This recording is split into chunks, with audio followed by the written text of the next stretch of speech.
All right, everyone, welcome to class. This is our second Master Gardener class, and we're glad to see all of you here again today and everybody out there in Zoom world. Tonight, we are going to hear Hebron Smith. Hebron is a Master Gardener, but he's also got a doctorate. He's a plant breeder. His son, Stephen, taught the lesson last week. And so let me just get a thumbs up from the people online just to make sure that you all can hear me okay. All right, and we'll try to keep Hebron here in view where you can see him and you should be able to see his PowerPoint. And so we'll go probably for an hour and 15 minutes and let him take a break and then come back and finish up. So, all right. How fast I go. Depends on how fast he goes. The slide set's 140 long. This is some good information though. This is, Okay, Hebron, it's all yours. this presentation here is 3 hours long, but it's the equivalent of 2 years of soils in college. So you're getting ready to get a crash course. It's just walking the ballpark to me. Do I got to stand right in front of it Well, no, I said don't stand in front of the projector. So you see. like this? Yeah, there you go. I gotta get All right, used to in there. this. I'm used to walking all around Well, you can everywhere. still walk around. I just didn't want you to stand in front of the projector. All right,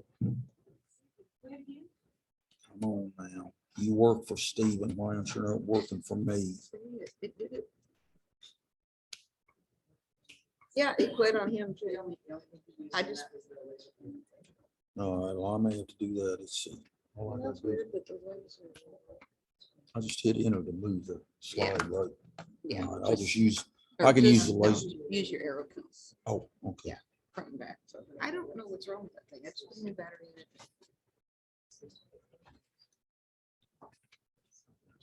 All right, I got it. Now, let's see if we can get this thing to rock and roll. Come on. Oh, is it technology nice? Maybe I'm trouble ground here. It's not doing this. Okay.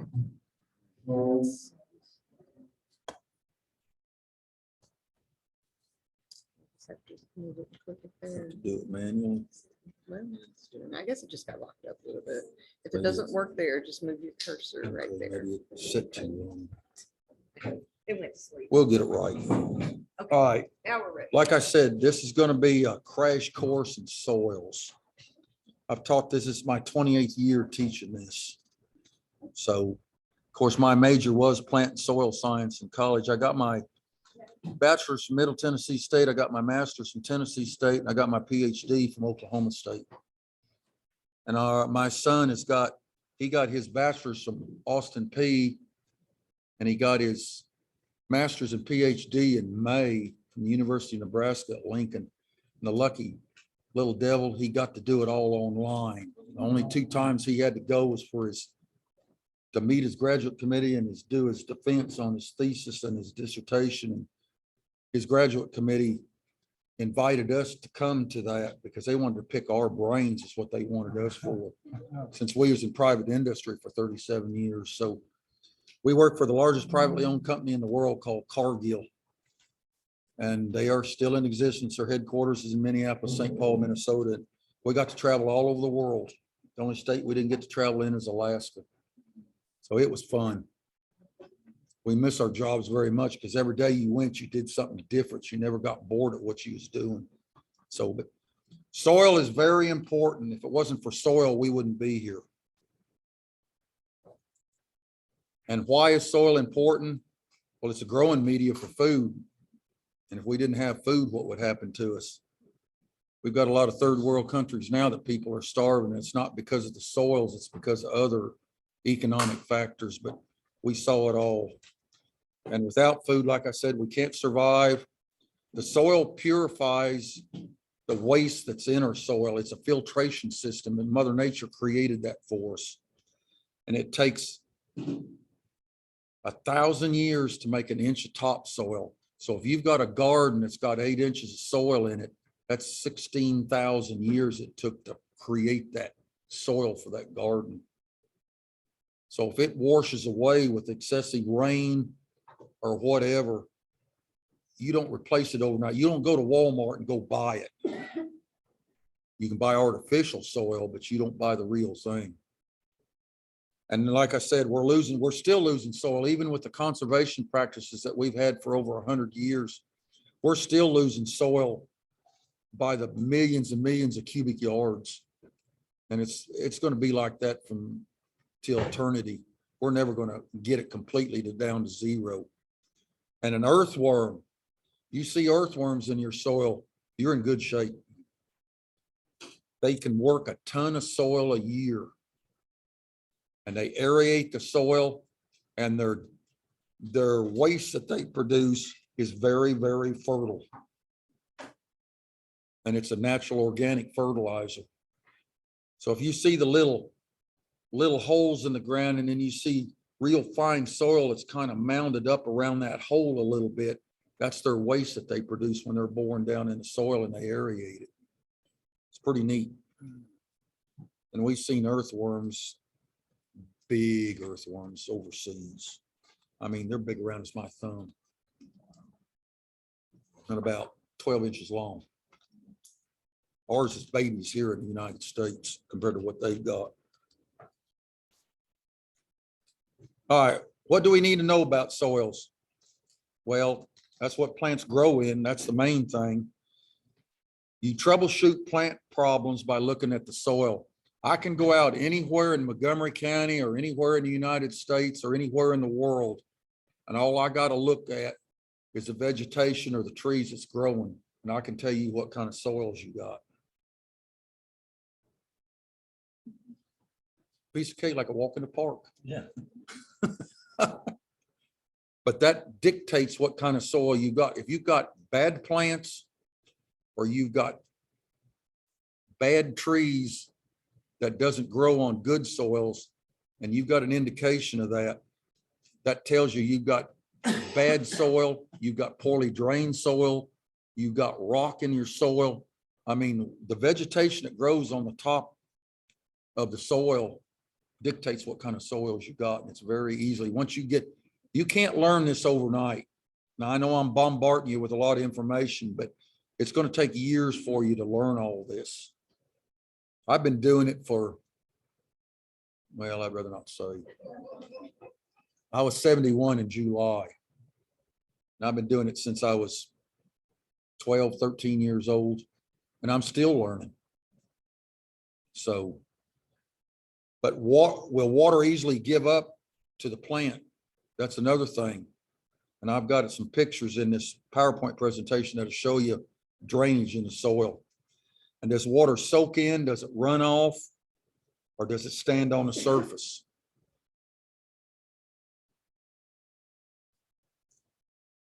All right, what is soil? Now, this is an ideal soil. Technically, you're never going to have an ideal soil. You're always going to have something either marginal or you're going to have something missing in it. There's nothing ideal in soil. It's just like plants that you plant in the garden. When you put that seed in the ground or you put that transplant in the ground, that plant from day one, the minute you do that, it's going to be stressed until the day it's harvested. A lot of people doesn't think that, but it is. That plant is under stress constantly, just like we are every day. I taught 7 hours of high school biology, chemistry, and physics today. And here I am teaching 3 more hours, but this is what I love, right? Well, I mean, I love teaching high school, but I got pulled out of retirement because of the shortage of teachers.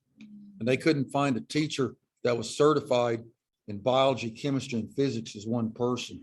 Of course, great old son of mine, Stephen, had to tell the principal that Dad was used to teach those courses. So the rest is history. So, but they did it on my terms.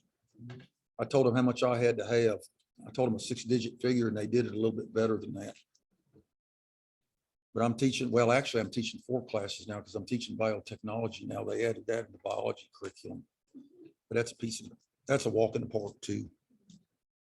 All right, ideally 25% air, 25% water, 45 to 48% minerals, and that can vary. These percentages are not set in stone. They can vary from area to area, from state to state, from region to region, and they can do this all over the world. It's just not here in Montgomery County. This is all worldwide.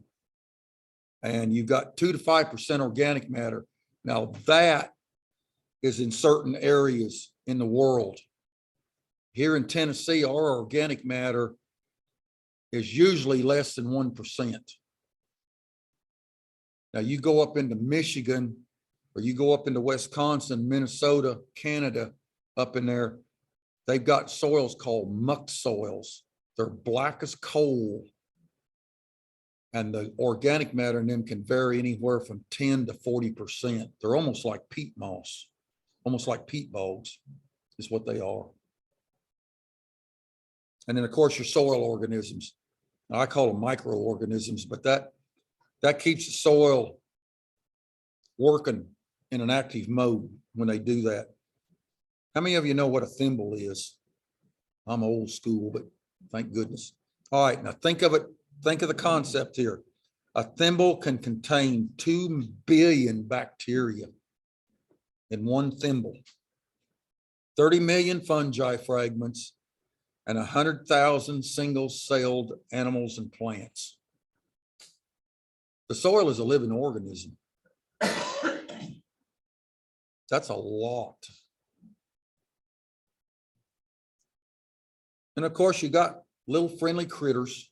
These are, I call them prairie puppies or prairie dogs, but they do have a purpose. They aerate the soil, but the bad part is they dig the burrows and it's like a sinkhole. You go across them either with equipment or you've got animals that goes across there. They can either break a leg or something like that. So that's the downfall of them, but they are good about keeping the soil aerated though. They're cute little suckers. I've seen them many a time when I was raised in Colorado and Kansas. I'm not a Tennessee transplant, by the way. Born in Kansas and educated in 2/3 of my education was in Tennessee, and the other third was in Oklahoma, at Oklahoma State University. All right, the cytographic regions of Tennessee. That's a $50 word for just the type regions that we've got here in Tennessee. And they describe the land surface features, and all this is closely related to geology, which is the study of land areas and masses. And of course, I had to take geology in college, and my son did too. And it also dictates the slope and the soils that are related. Some soils are interrelated with each other. They overlap. And this is a map of Tennessee showing there's 8 regions, and we're in the pink region. That one right there. There's Montgomery County right there. It's a pretty good sized region for Middle Tennessee. And it's the Highland Rim and the Pennyroyal Royal Rim is what they call it. I just call it the Highland Rim for short. But it's up on a plateau. It's up higher. It's not down in a valley or down along a river where there's a floodplain. It was pushed up millions of years ago. Now you've got, for example, the green, that's the Mississippi River alluvium. And that's actually a floodplain. Actually, the Mississippi River came where Middle and West Tennessee joins Tennessee River. That's where the original Mississippi River floodplain used to be millions of years ago. And theoretically, that thing can flood all the way back to where it originated from. It always follows its original path. And then you've got East Tennessee, which is your mountainous, your Appalachian range. Then you've got your Cumberland Plateau, which would be like, that's Putnam County. I can't even think of the name where Tennessee Tech is. Cookeville, yep, Cookeville, Crossville, like that. And then this is another coastal plain that was formed with the Mississippi River. They call it the Southern Coastal Plain. And I taught high school in Crockett County right there, right in cotton country. It was my second year of teaching when I was teaching agriculture, besides biology, chemistry, and physics. But this is all divided up, and each one of these regions has got its own specific purpose. All right, your major land areas, and I've done mention them. Nashville is called the Nashville Basin, but there are floodplains in Nashville. And these people that builds houses on floodplains, they say, well, it won't flood in 100 years or 5,000 years or 1,000 years. It's not if it's going to flood, it's when it's going to flood. And that doesn't mean that it could flood tomorrow. And these building contractors and these big corporations that builds, they should know better than that. But you wait until they have a disaster, and then they realize what they've done, but it's too late. That's one of my pet peeves, is building on floodplains. I've seen too much of it. All right, soil type. Soil type is classified by depth of layer. It's classified by color. It's classified by texture, and it's also classified by structure. All four of those is put into one objective. And when I was in high school, I was on the soil judging team, the national soil judging team in FFA. We won the national soil judging contest.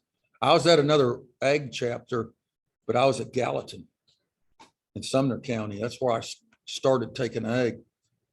And the ag teacher got special permission for me to be on the judging team. We went all the way to Oklahoma City and won the nationals. Our team was high scoring, highest scoring team that they ever had. That was in 1968. Seemed like yesterday. So that's one reason I went into majored in soils in college, other than plants. All right, the depth. You've got different horizons that's identified, and each one of those horizons has got a different depth. Now this can vary. These are not set in stone. These can vary from region to region, from state to state, and even worldwide they can vary, but this is kind of a reference point where you start at. The O horizon is that very top 2 inches. It's what it is. That's your darkest soil. It'll be your first 2 inches generally. And then you've got an A horizon, which is actually the true topsoil. And that can vary. And it can vary. I've seen it. This presentation here shows it from 1 inch to 10 inches.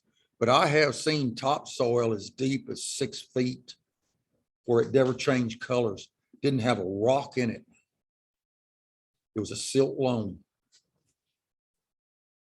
Those are the good soil. Those are the nice soils to work a garden in. And then there's an E soil, but they pretty much don't recognize that anymore. They've pretty much taken that out. So, but the B horizon is the next one. That is actually your subsoil. And that's going to be a lighter color generally. If you've got a red clay soil as your topsoil, your subsoil is more than likely going to be a yellowish color because the sunlight can't hit it. And you don't work that soil either. When you work your soil, you can bring up a little bit of subsoil every year and mix it with your topsoil. That doesn't hurt anything at all. That way you can get a deeper topsoil doing that.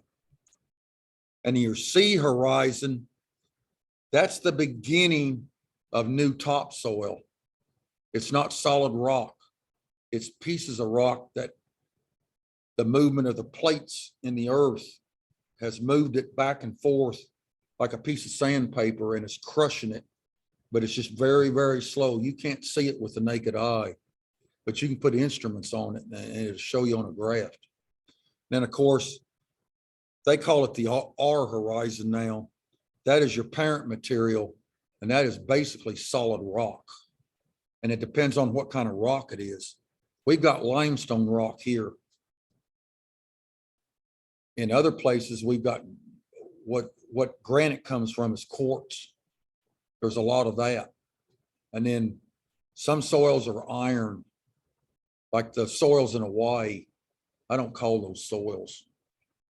because they're red. They're just as red as fire, but they've got so much iron in them for being volcanic origin. But you could plant anything you want to in them and it'll grow.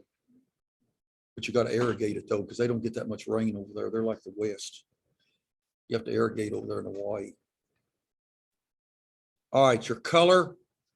The color of the parent material usually will dictate what the color of your topsoil is going to be in the future. That's just a general rule. Like I said, that's not set in stone. It can vary. And there is a book, the Horticultural Society puts it out, and it's got little, and this is an example of it right here, one of the pages. It's got different color little tabs on it, and they are officially recognized in soil classification in that book. But the trouble of it is that book is about $1,400.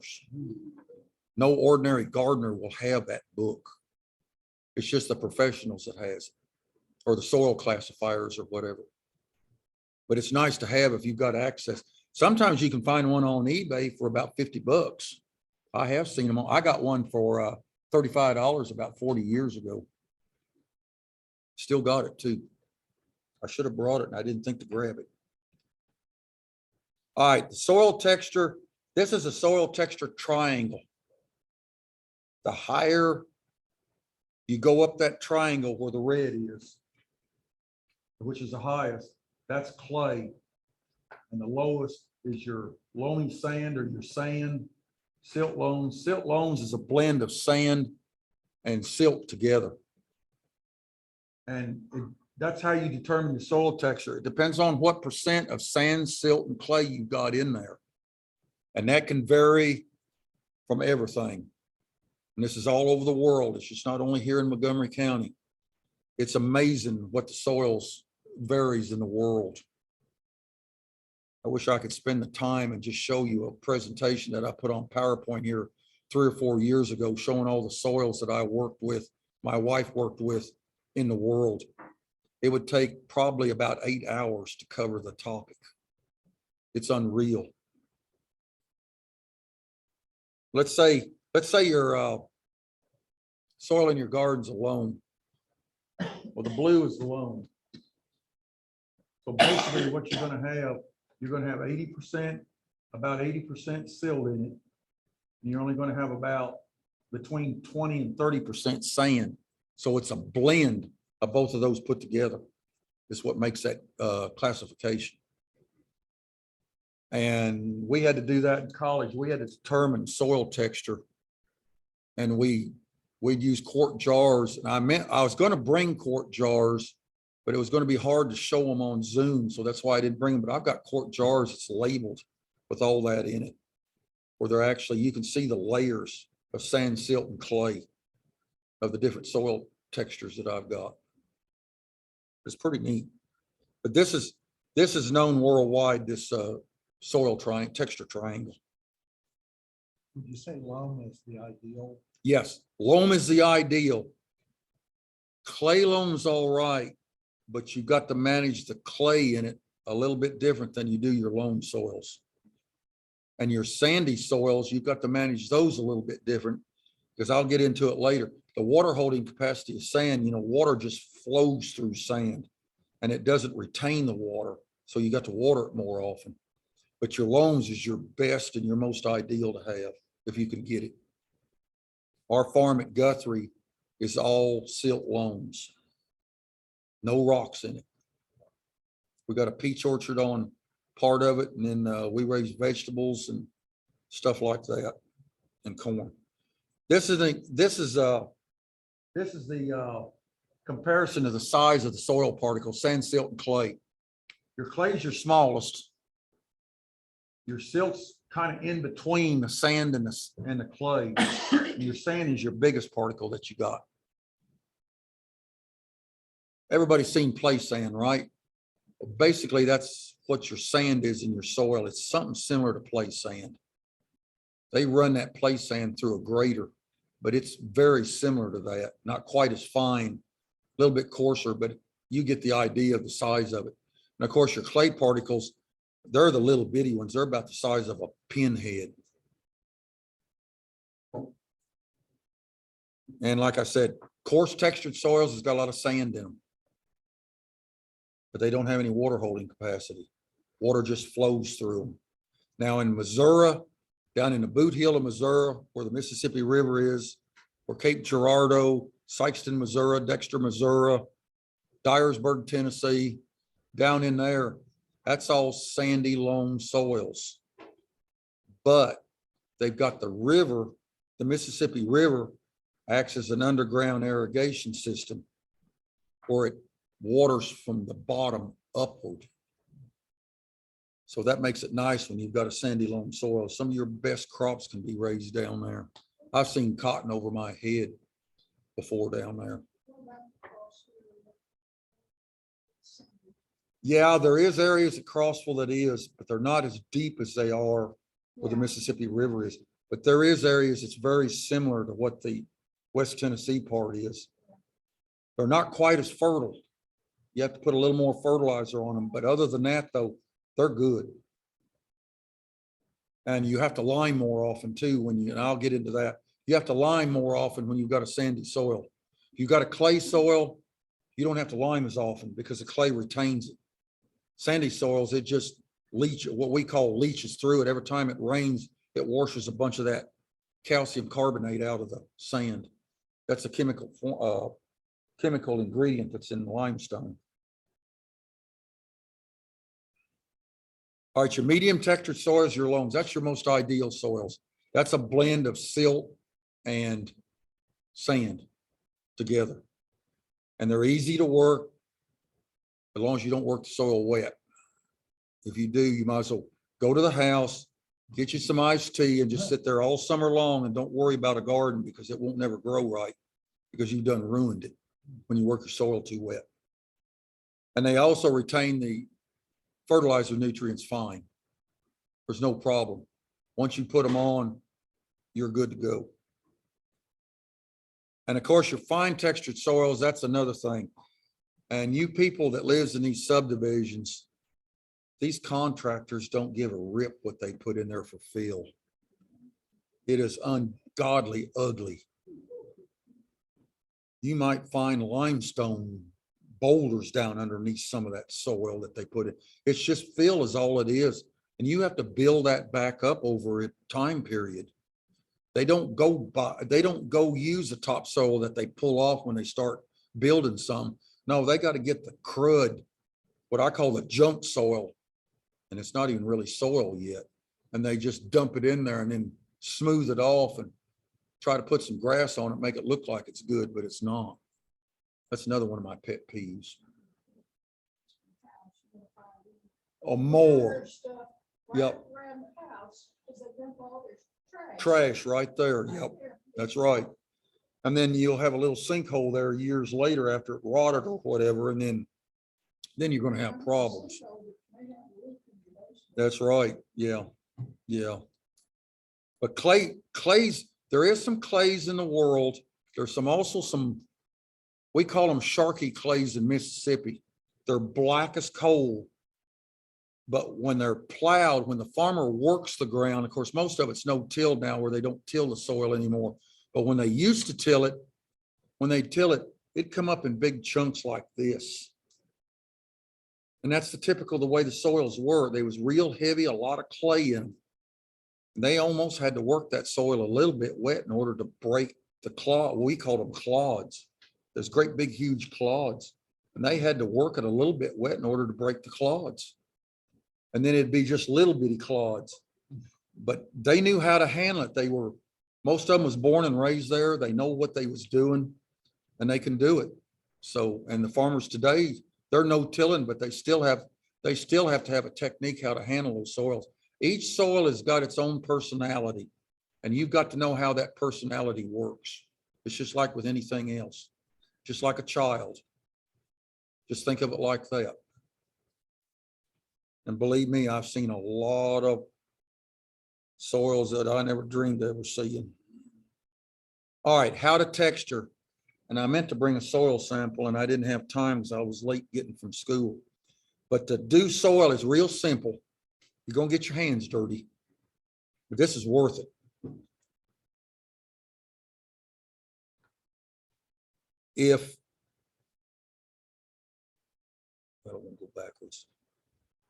If you want to check the soil, if it's too wet, we call it to form a ribbon.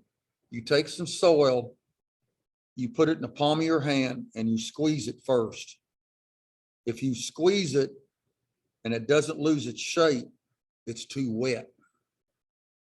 The other way is you take a part of that soil, and you put it in your index finger and your thumb, and you just take your thumb and your index finger and just move it like that. If it makes a ribbon, it's too wet.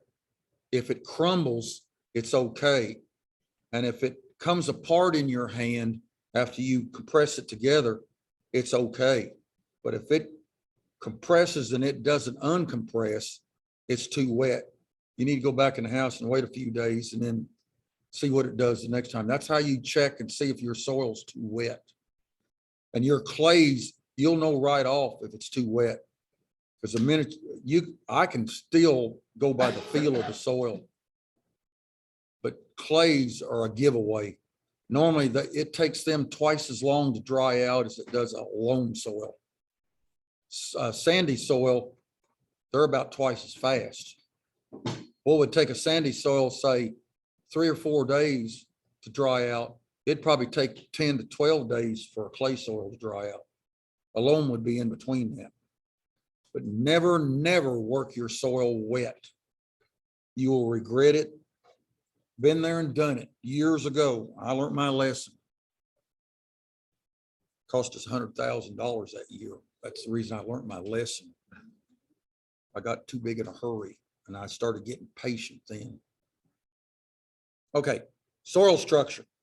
These are the different types. And when I was talking about some of the soils in the Mississippi alluvium on that floodplain, a lot of those soils look like this.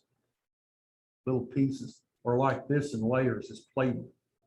That's typical because the river creates that type of soil structure. It's the currents in the water. It's the weight of the currents. Basically, it's the physics of water is what creates that. And of course, your soil texture too. They all work hand in hand. Single grain, that's like sand.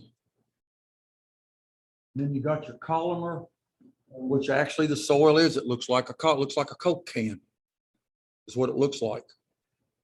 And those soils are, there is some of those soils down in the western part of the United States. If they ever do get moisture on a regular basis, there's a lot of those soils down there that'll be like that. It's just a composition that they've got that makes them like that. And then massy, that's basically clods. You don't want them. But there's a lot of soils that will do that. And then prismatic, it's a columnar type, but those break apart. The columnar is a little bit harder to break apart because of the soil texture. It's more toward the clay side than it is anything. And of course, your granular, that'd be like your loam soils, your ideal soils. I call them the soils from heaven.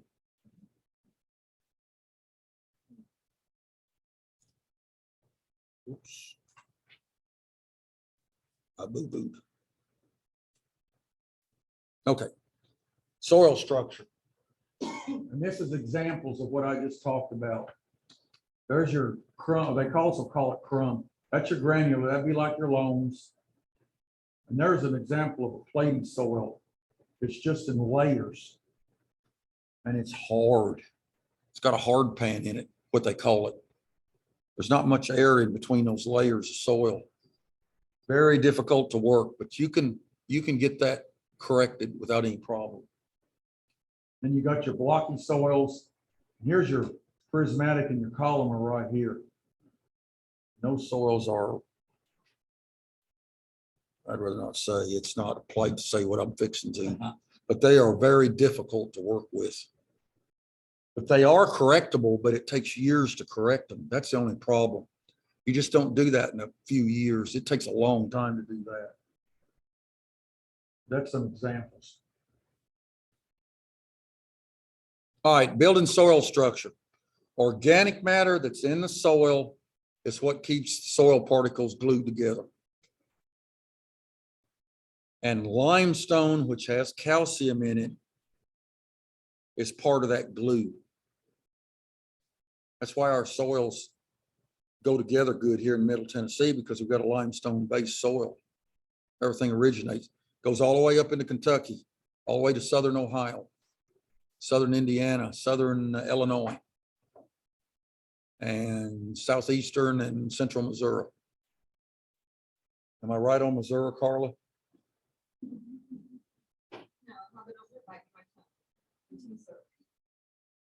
Well, I've been over too many fields in Missouri though. That's from my experiences. The northern part of the state's got a lot of sand in it. That's where they got the sand at. Yeah, and what really got me when my brother and I was farming years ago, back in the early 70s, we'd go to Sikeston, Missouri and get tractor parts there. They had bunches of salvage yards there. We talked to some of the farmers that raised cotton, you know, it's sandy loam soil. Oh, we just go out there after a 6-inch rain and knock the soup off of it, just go on through it with the tractors. I said, you come to Tennessee and you knock the soup off of it, I said, you're stuck.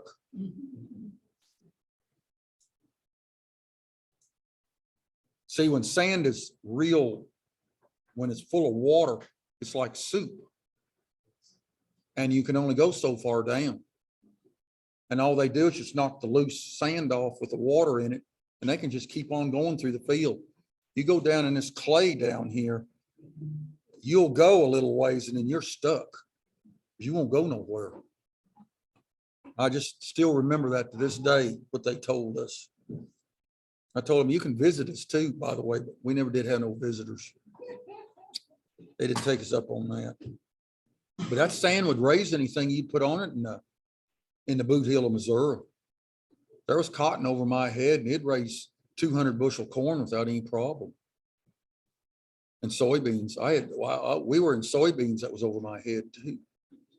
So it'd grow anything as long as it had water to it. All right, what about soil structure? Drainage is one of the most important things. You don't have drainage.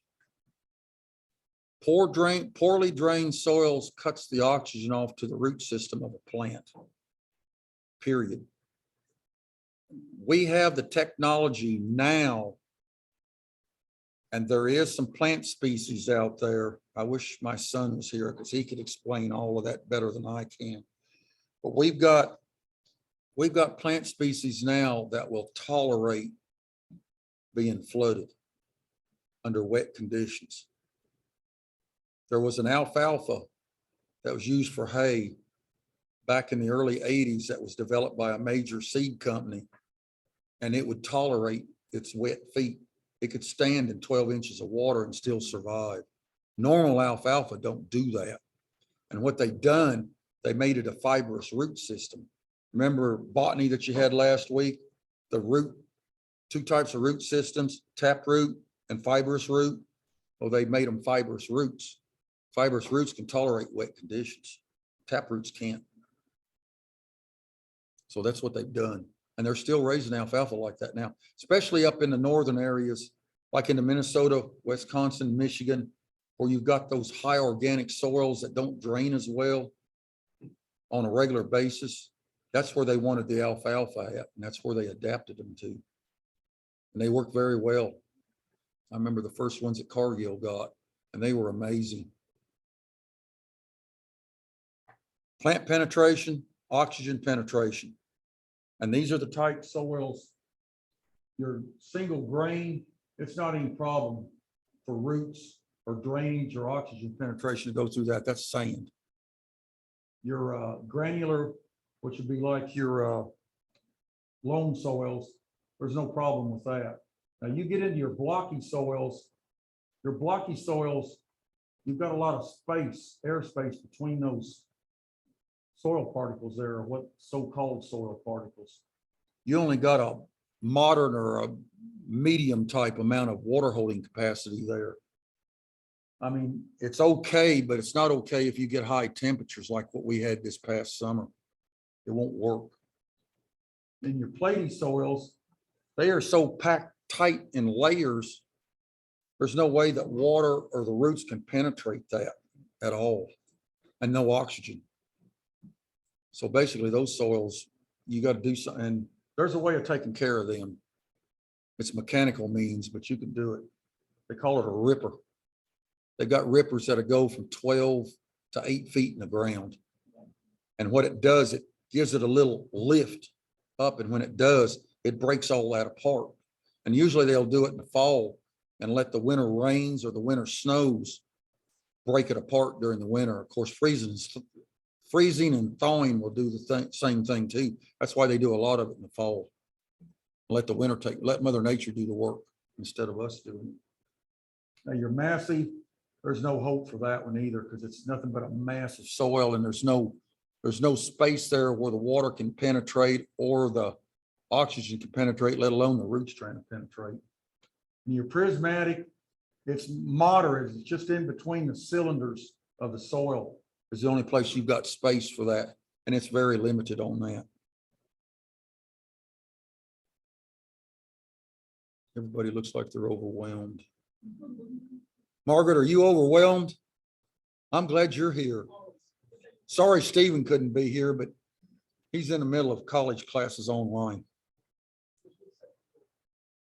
Yeah, he said he wanted to come, but he couldn't because of his classes, but he taught 7 hours today and I did 7 hours of talking too today. So I'm still talking. We're good. All right, pore spaces, like I've been talking about. There's smaller areas in the soil. They're just air spaces is what they are. They can fill up with water or they can fill up with oxygen or air. Water moves slowly, like I said, the closer they are, the farther apart they are, they move more readily. And there's less air present in the ones that are packed tightly together. And this is basically this graph just shows field capacity, available water, and permanent wilding. In other words, you got your sand, silt, and clay, your textures down at the bottom. And then as the soil moisture rises, your available water becomes more prevalent. But as you go down that graph, you've got a permanent wilting point at some point. That's where the plants start and wilt. But you can let them wilt really severe. And if you can get water back to them, they'll come out of that stage real easy. It's just like somebody that's been malnutritioned. If you get them at the right time and feed them good high protein food, they will outgrow that. Well, the plants can do the same thing. There was a lot of plants this summer, with this hot, dry summer that we had. When we started getting rains, they started coming out of it. Yeah. Yeah, you don't want to do it all at once. You'll run into trouble doing that. We've done a lot of nutrition studies at Cargill with animals, and then the third world countries that we used to go to where human populations was. We tried to teach them how to grow their own corn and their own small grains and everything to feed themselves. And it was hard because they had traditional beliefs, and it's hard to break those beliefs. But we just did it a step at a time when we did it. We didn't go whole hog, going into it. We just did it a step. And if they accepted that step, we went to the next step and the next step. And that's the way we've done that. Some of the projects were successful, some of them weren't. Corn is one of the easiest ones to grow. I've got corn that's 40% protein. Oh, it will be. Well, I'm just not like the only way to get the nutrition of corn is Be surprised how many land raised corns is out there that's got high protein in them that they're not even aware of. Whole bunch. My son could tell you about those. He did his study. He did his dissertation on that.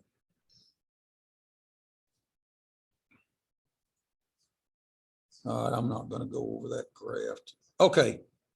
I was telling you, you can look at what's growing on your soil to know what kind of soil you got. Here's some examples of weeds that grows. And if you're not familiar with these weeds, you need to get familiar with them because these are the common weeds that normally you'll see.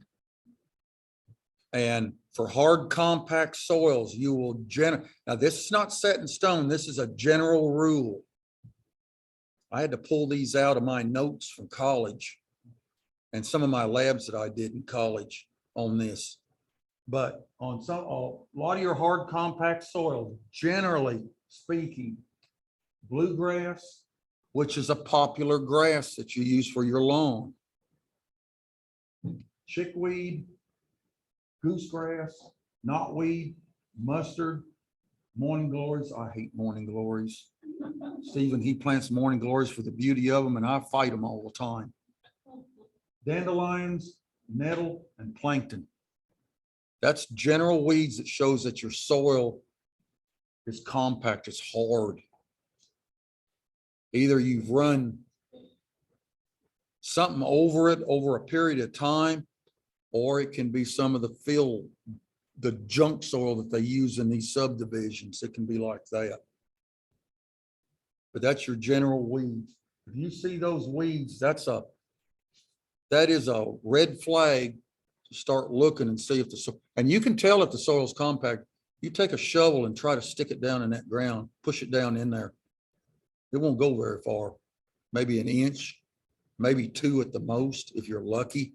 Sometimes it'll bounce it off the top of the soil and won't even go in the soil. That's how hard it is. And these are on wet, moist soils. Now, wet soils I'm talking about, either they've got water standing where you can see the water, or the water has evaporated. But if you step down on that soil, you will probably go ankle deep or deeper. And you'll lose your shoes too. I've done that a few times. But moss, anywhere where you see moss growing, generally you've got a moist condition to deal with. And then Joe Pye weed, spotted spurge, knotweed, chickweed, crabgrass, ground ivy, wild violets, and I've got a bunch of them, and sage. Any of your sages, whether it's nut sage or whether it's purple sage or whatever, that is generally an indication that you've got a wet soil. And you can look at it and see if it's wet, because it is usually you've got water around it.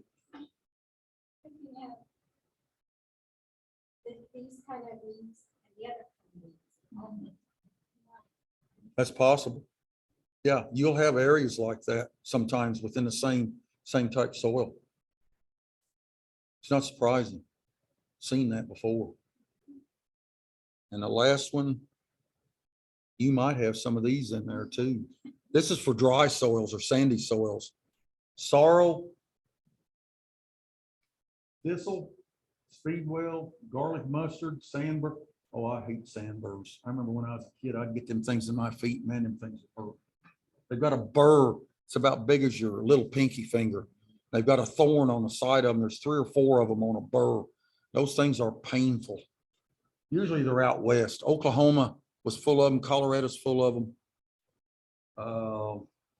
I have seen them in the far western part of Missouri where Joplin is too. Do what?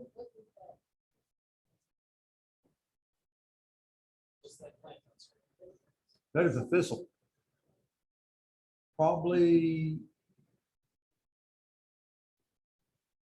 That's probably a Canadian thistle, the way the leaf structure looks. But those can be controlled. You can kill them in the fall because they don't bloom until the following spring. They're biennial. They grow they grow this year and they'll bloom next year. So if you get them in the juvenile stage, which they would be in right now, you can kill them and they won't never come back. That plant won't. Yeah, crabgrass is actually a weed, but it's actually a forage that they feed cattle too in the third world countries. It's got protein in it, but it's an annoying weed here in the United States. I've seen crabgrass waist high before I walk through it. Yeah, Yeah. yeah, some of them overlap. Then you got yarrow. That's an herb, by the way, too. And of course, you got your nettles, your carpet weed, and of course, the good old pigweed. Whether it's red-rooted pigweed or non-red rooted pigweed, it's in the amorous family. Those can be annoying too.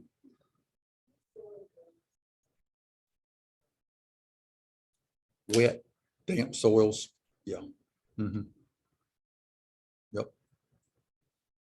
Or if it stays moist over a long period of time, you'll see that. Yeah.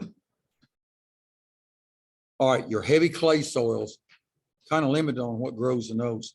Plankton will, which is an overlap. You got your nettles, which is an overlap. And you got the good old quack grass. And that quack grass is brutal. It's real tough and it's hard to control. And you can't pull it up. And the plant itself is just plain out tough. Farmers has had a time over the years trying to get in. The weed killers that they're using, they've used them so many years that it's gotten resistant to it. So they can't control it much as they used to. There's only a couple other weed killers that I know that'll kill it, but I'd rather not say anything else about weed killers. I know there's some organic people in here. If you want to get away from using commercial weed killers, what do you think about that recipe you see everywhere on the internet? Where you take vinegar, ivory soap, and salt, mix it together. Well, that's great, but it's not, it's just a Band-Aid effect. Yeah, it's only a short term. Because eventually, if it rains, the rain's going to dilute the salt, which is not going to kill any more weeds. So you'll have to reapply it. You'll have to reapply it numerous times during the growing season. It does work. I've used it before. I've used vinegar too. Vinegar and water. You get a hot day like we've had in the past this summer, you spray that of a morning, those weeds will be gone by dinner time. But it's short-lived. It only lasts for a week, maybe. Then you got to spray it again. Oh, I can kill grass without vinegar and water kill anything. It's not specific. It just kills everything. No, it doesn't go to the roots. It just kills the top of the plant. That's why it comes back like a week later or something, because it's coming back from the roots. All right, poor or low fertility soils. And there's some overlap too on your weeds here. Yarrow, oxeye daisy, Queen's Anne lace. I hate that weed. That's what I call stick tights. And man, them things are bad this year. They're wild carrots. The top of the plant looks like a carrot head. And when they're green and you brush up against them or handle them, they smell like a carrot. They're from the carrot family. But those little seed, they will stick to your clothes. It's unreal. Of course, our son, he wanted me to save some seed for him. Margaret. And I did. I saved him a 5-gallon bucket full of them. But I said, you're doing the processing of them. I'm not. I said, I'll show you how to put them on the seed cleaner and clean them right. But he wants good old dad to do some of the jobs that he doesn't care about doing. He's smart. Okay, mullein, ragweed. I hate ragweed because I'm deathly allergic to it. And it's not, right now it's bad. Ragweed, horseweed, pollen is extremely bad. You can go out and smell that pollen of a morning. And if you got allergies, Katie, bar the door. It's one good thing. I'm in air conditioning during the day right now, so I'm not suffering from it. Fennel, plankton is another overlap weed. Mugwort, crabgrass is another overlap weed, and clover. And that right there is Queen Anne's lace. That's what the head of it looks like. And those are edible. Yeah. Butterflies like them too when they're blooming. All right, fertile well drain, humus soil. Now, I mean, this is excellent soils. Foxtail, chicory, dandelions and overlap, purslane, lamb's quarter, and lamb's quarter. I've seen lamb's quarter that grow 14, 15 feet tall. And the stalks in it would be like this under extreme fertile soils. Huh? No, no, no. All right, your acidic or your sour soils. These are the soils that's got a low pH. Oxide daisy, this is another overlap. Plankton, knotweed, sorrel, and moss. That's some of the ones that you see in your wet soils or your moist soils.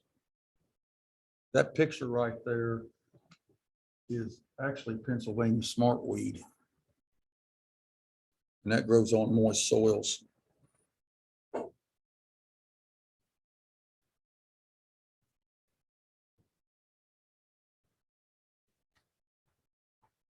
And then you got alkaline soils. And you see more of this out west where you've got higher pH soils. That's anything above 7.0. There's a rarity. You might see a few soils here in Middle Tennessee that's a little bit above 7.0, but you're not going to find very many of them. Most of them is either 7.0 or below. Queen Anne's lace, chickweed, spotted spurge, and chicory. And those thrive excellent on alkaline soils. I've seen that in areas west, going west. Do what? Yes. You are correct. Why do they call it sweet? I have no idea. Somebody probably eat it. A lot of these weeds are edible. You just got to know which ones. All right, I've already went over this. This is the horizons of the soil, and I thought I took that slide out. I know I will the next time. Now I've explained all the horizons of what they are, so I kind of got ahead of myself, but that's all right. Got to cut down the time that you have to listen to me. And this is a picture of how the different properties of the horizons are. You can see the different colors. The deeper you go, you see the difference. There's your starting of your soils right there in the sea horizon. They call that C4. In other words, that's the fourth layer in the sea horizon. And then as you go upward, it becomes starting to turn to soil. And as you go downward, you've got more parent material in it where it hasn't broken it up. That's the easy way of describing that picture. All right, drainage. This is the way you check for drainage. Hopefully you can dig a hole 12 inches deep. Hopefully. You fill it with a bucket of water all the way to the top. You wait 30 minutes and you see how much that water's soaked down in the soil. And usually it depends on the soil and what it is. If it's some of your junk soils, like in a subdivision, you probably may not see that water go down at all. And yet, on the other hand, if it's got a lot of trash in it, you might see it go down in one swoop, like pulling the plug on your sink. So it just depends. But go back 24 hours later and see if you've got any water in that soil. I mean, any water in that hole. If you do not, your drainage is acceptable. If you have some water left in that hole, you've probably got some kind of a problem with drainage. So you need to correct it if you can.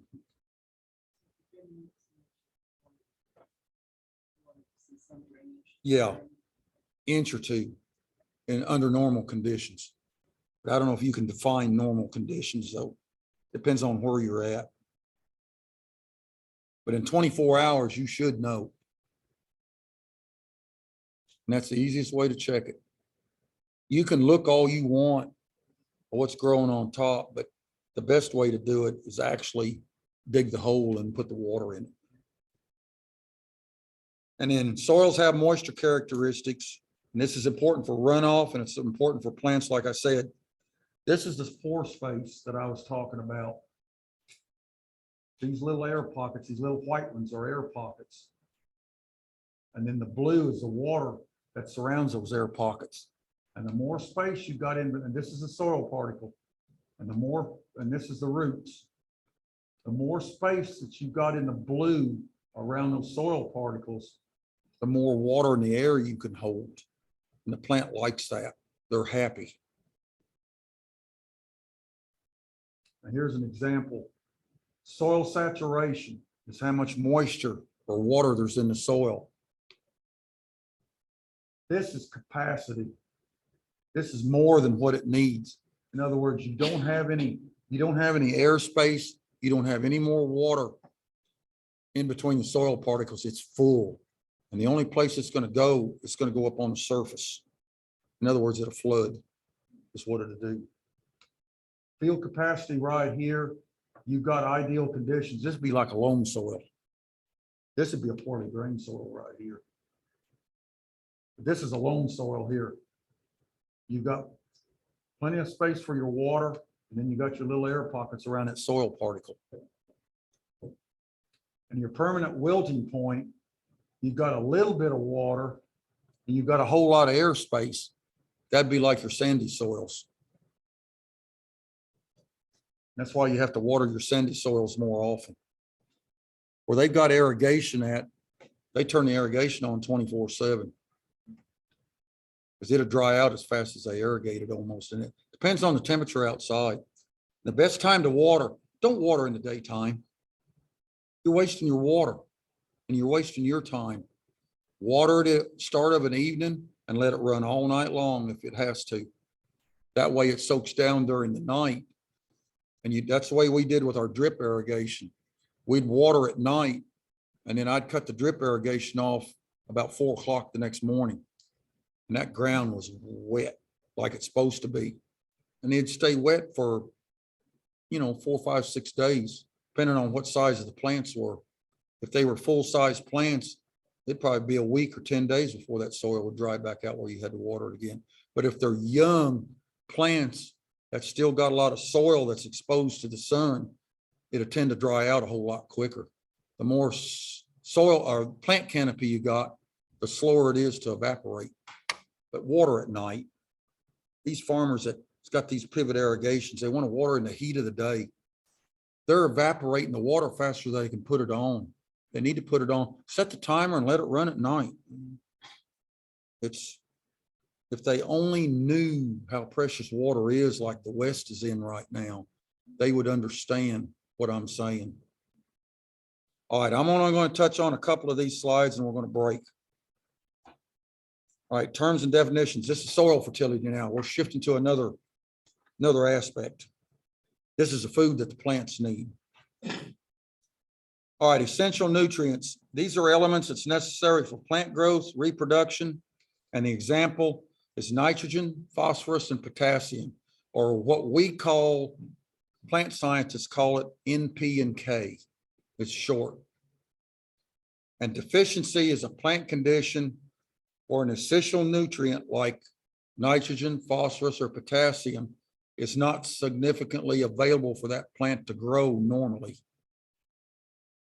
And then if you've got a symptom, that's a visual sign, and you can see a lot of the visual signs with the naked eye that you've got a deficiency either getting ready to happen or it's in progress. And you've got to diagnose it.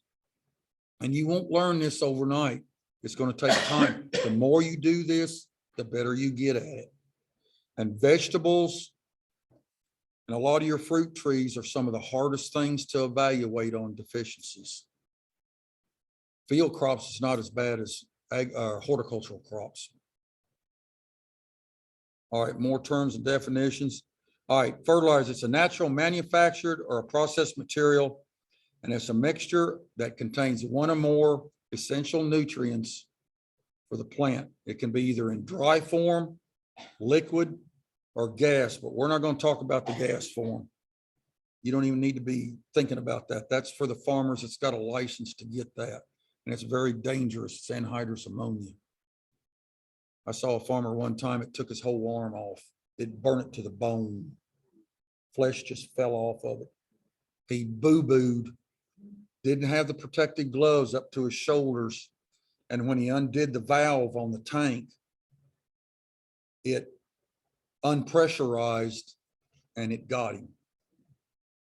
So he lost his arm. It's basically what happened. I'll never forget that. I was in high school when that happened in Colorado. So you got to be very careful. If you don't respect that gaseous form of fertilizer, it will bite you big time. It's like with everything else. All right, fertilizer terms. We're going to talk about percentages. That's water soluble of nitrogen, phosphorus, potassium. And then we'll talk about trademarks, the brands, and then complete and incomplete fertilizers. Okay, let's break. I know where I'm at on the presentation now. And I'm doing good, Carla. I want to brag on myself.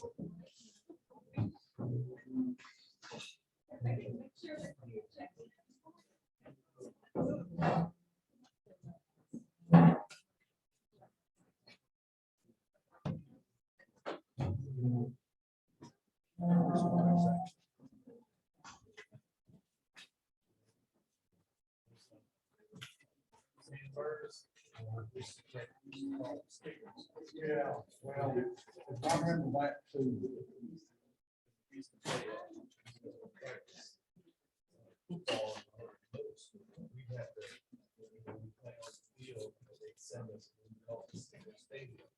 You hit the ground, you got stickers.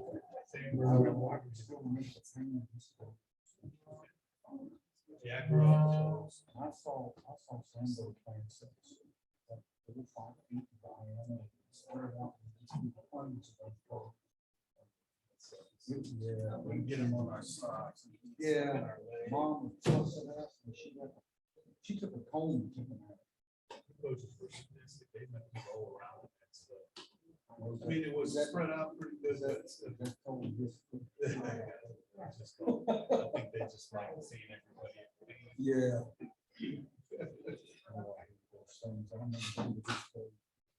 I sure don't know. It was in Florida not too long ago. There's this herb.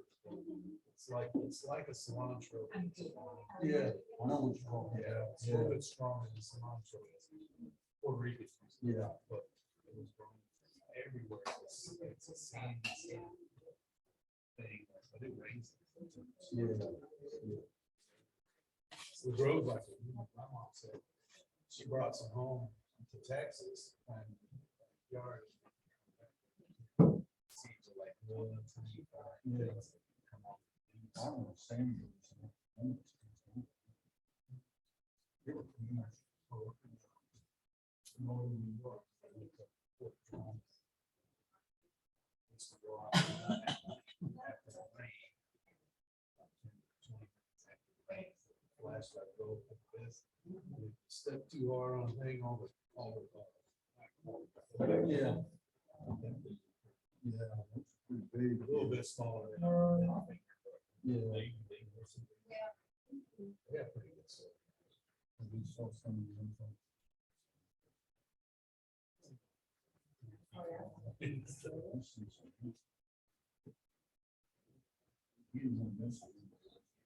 when I was in, so,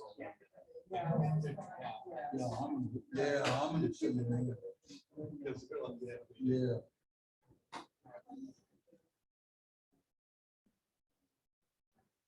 No, I don't know. I've had my knees replaced 3 times. 5 years ago was my last go.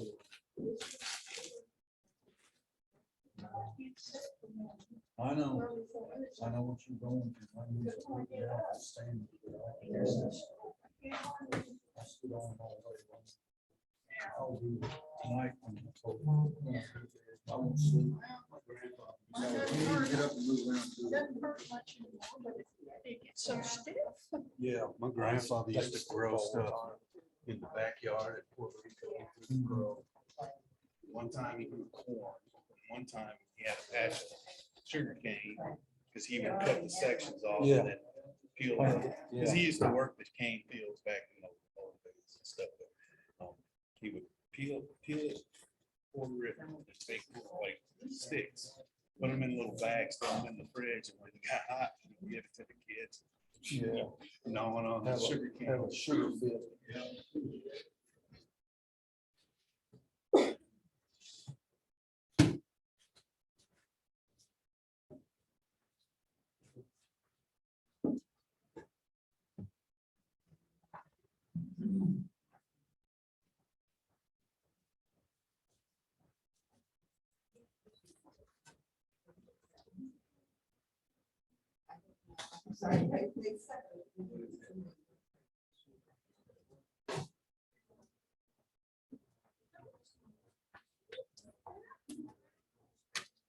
Soil Said test. here is that like teacher's death rate. A lot of people don't even know about it. This has been out for a long time. I don't know what it is either. It's a moisture tester pH meter combined. Oh, wow. They're pretty neat and it goes, those plates reacts to the ions that's in the soil. And that's how you get your reading up there. Oh, that's nice. And it's accurate because I compared it to the soil test, the same sample. It's usually right on the money. Oh, that's pretty good. That one's 40 years old. I've had it a long, long time. That's been over a lot of acres of land. Yeah. It's been all over the world with me. But it's handy. You can buy them. They're about $120 Oh, now. that's not too bad. That one was $30 when I bought it. pH and moisture.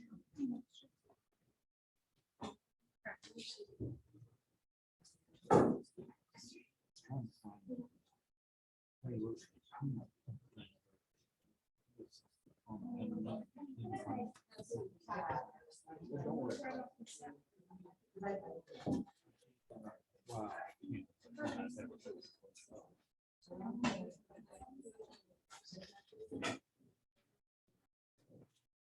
Is that like a pencil sharpener? Yeah, it's a pH slash moisture.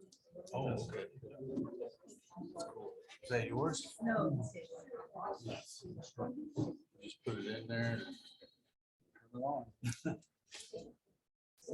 Whatever's in He there. said that was Seven. about 40 years old. It's been all over the world. I bet. Yeah. Hopefully it went through customs, make sure it didn't bring you. Getting germs, yeah.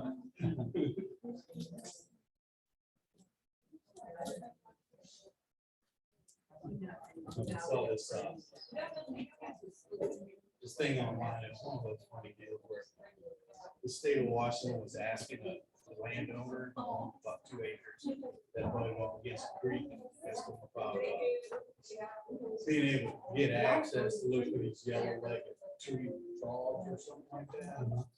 Supposedly they're diminishing in numbers and stuff. And so he wrote back and said, well, yes, we have on here, but we have sectioned off, for 2.5 acres and 75 different plots. And you'll have to get a permit for that to get on. Oh, that's funny. And that costs $8 for the application.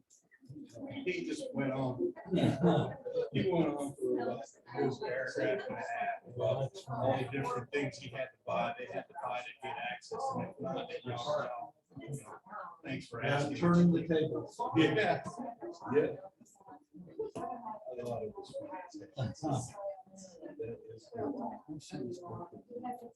Sure, go right I ahead. haven't seen it.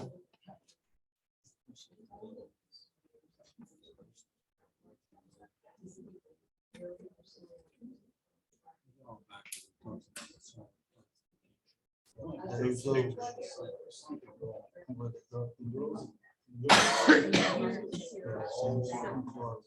And I know it's a week.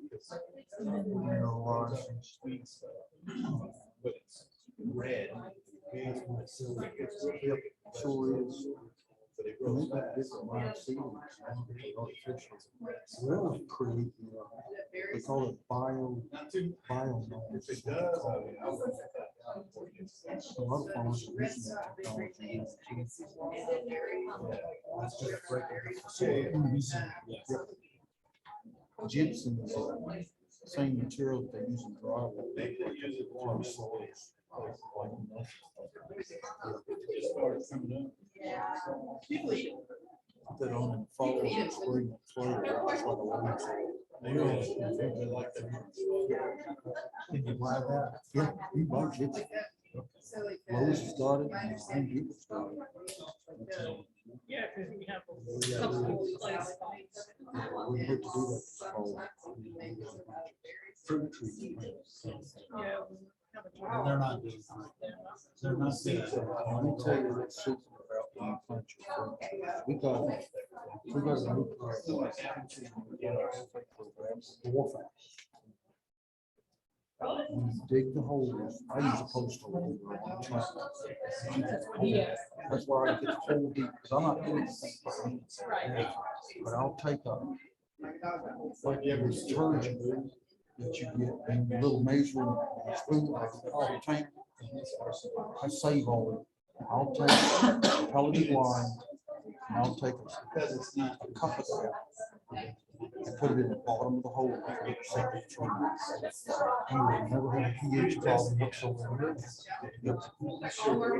I had an old gentleman that showed me that 50 years ago. That's a good We trick. have a Yep. couple of cherry trees and a couple of peach trees.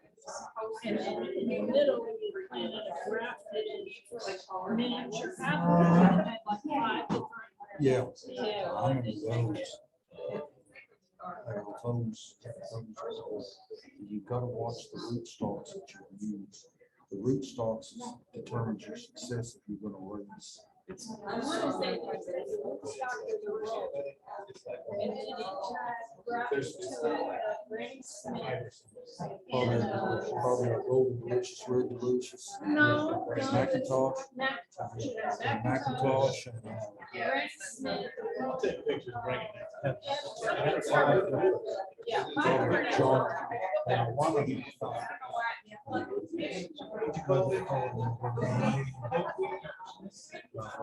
Yeah, one of them did take it right off. The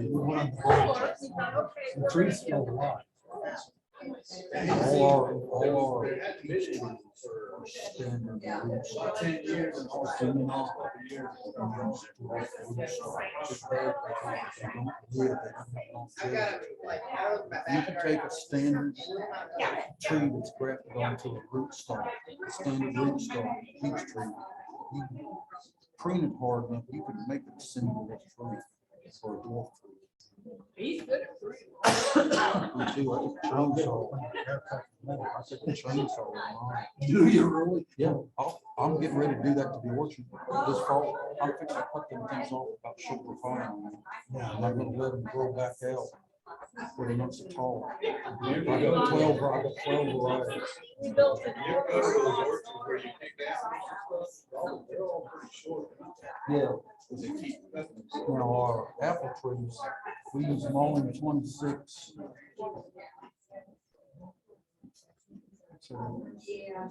Oh, bud nine. All the very vigorous varieties like the delicious type, the new delicious varieties like Enterprise and Gold Blush. That is the new, well, they've been out 30 years, but that's the newest they've got. The new Golden Delicious and new Very Delicious. And they're on bud nine because the delicious types grow so vigorously. Those trees, they're growing, you just walk by the store. You didn't do it this year though, because it fell off. They usually take or trade it. Yeah. Oh, we get, those trees are 13 years old now. And we're averaging anywhere from 10 to 12 bushels to each tree. And they're full size, Say one of them fruit trees, it takes how long? Well, peaches on standard root stock, you can have some peaches a second year. Your first full bloom crop is the third one. Yep. We was harvesting, we was harvesting 2,500 baskets per acre. That's high. And our soil is high, high moisture soil. It takes about 12 pounds. And usually we heat them up. So the smallest peach we had was a softball. I mean, baseball. The biggest was softballs. We don't fool with it. It's a 10-minute golf balls.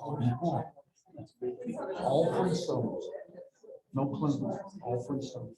And we've got, out of 12, we've got 5 white varieties and 7 yellow free stones. The white varieties are sweeter than the yellow.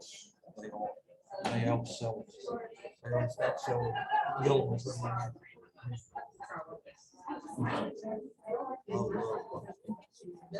I carry a dip in my back pocket when I have to sing from them out there. I can eat them if I get in trouble.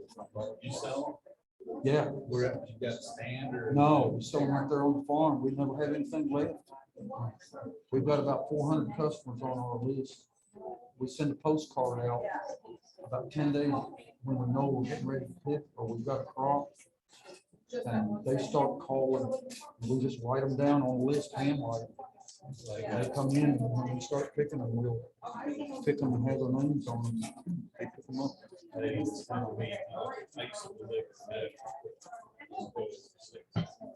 time around July, she would be canning. Yeah. She said, you gotta get the Yeah, we used to raise Incredible and Bodacious.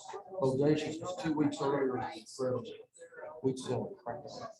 And then we'd go back, cut down everything, and we'd double crop this tobacco. So we were selling about $8,000 or $9,000 worth of stuff off of that. Wow. We had 10 acres up there in 1996. We sold $350,000 worth. We paid for farm. That's called extensive land utilization. Yeah, it was a lot of work. Something you can't do every year. Or is it something like do it once or twice a year, No, as long as you keep your soils up in good management, you can do it every year. We always drip irrigate. Okay. You Gonna round ready? up again. Yep. All right, folks, here we go. Continue on.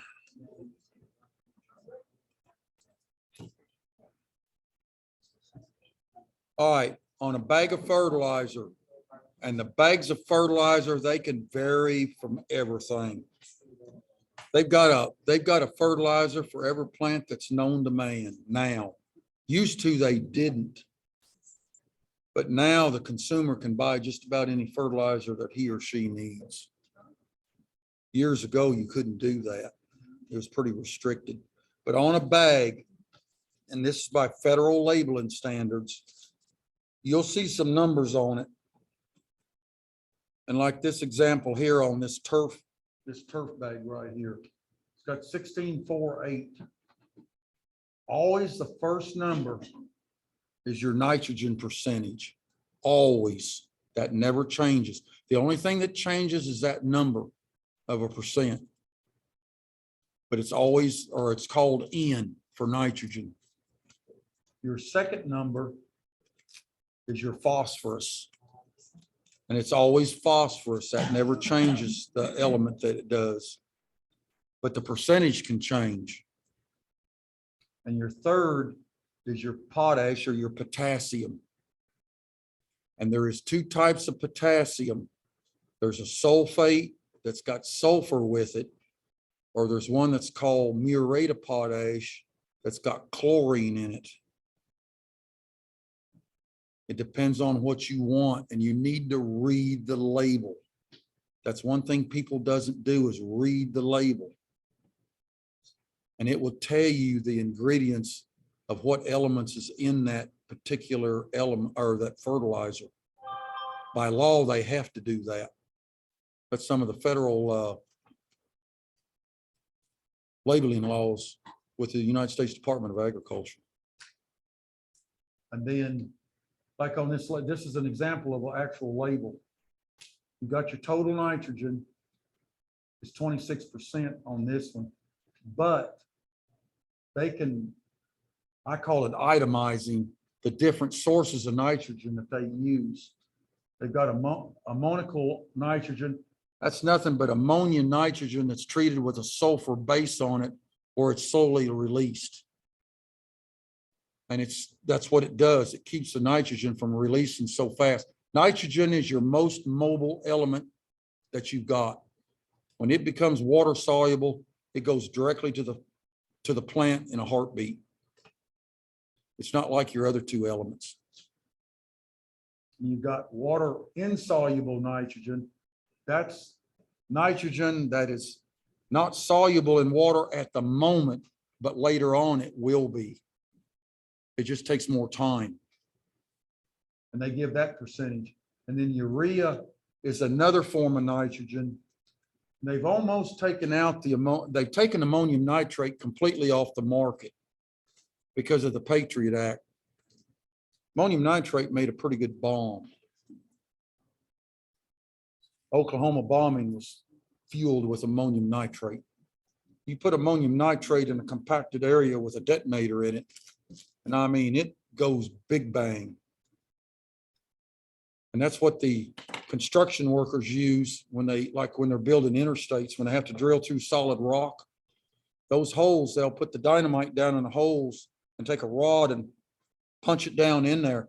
Then they'll take probably 1,500 to 2,000 pounds of ammonium nitrate, and they'll fill that hole up with ammonium nitrate and punch it down there just as tight as they can.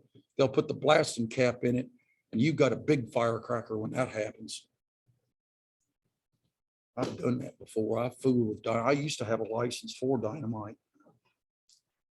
We used to blow stumps with it out in the field. It was fun.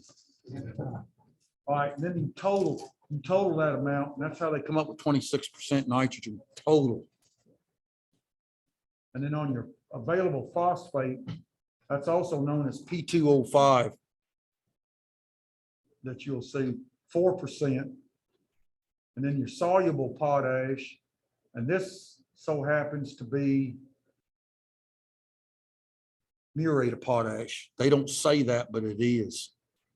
And it's 12%. And then they've got some sulfur thrown in there. And they've got 1.5% sulfur. And remember, sulfur is the core of the chlorophyll molecule in photosynthesis. That's your most important element. That's one of your secondary elements, and we'll get into that in a minute. And then you've got your chlorine, that's 10%. That's why I knew it was muriate of potash, because they didn't specify up here it was sulfate. And then they come down here and they list the chlorine as a separate element. And plants, they found out years ago that plants do use chlorine. Chlorine used to be poisonous to plants. They found out that plants needed some chlorine to do the functions for amino acid production. So that's why they recommend chlorine now. And then they've got down here the slowly available nitrogen from methylene ureas and IBDU. That's this up here that is not water soluble. Is what they're calling that. But just read the label. It don't take you but a few seconds to look at it. And you can see what they've got in it.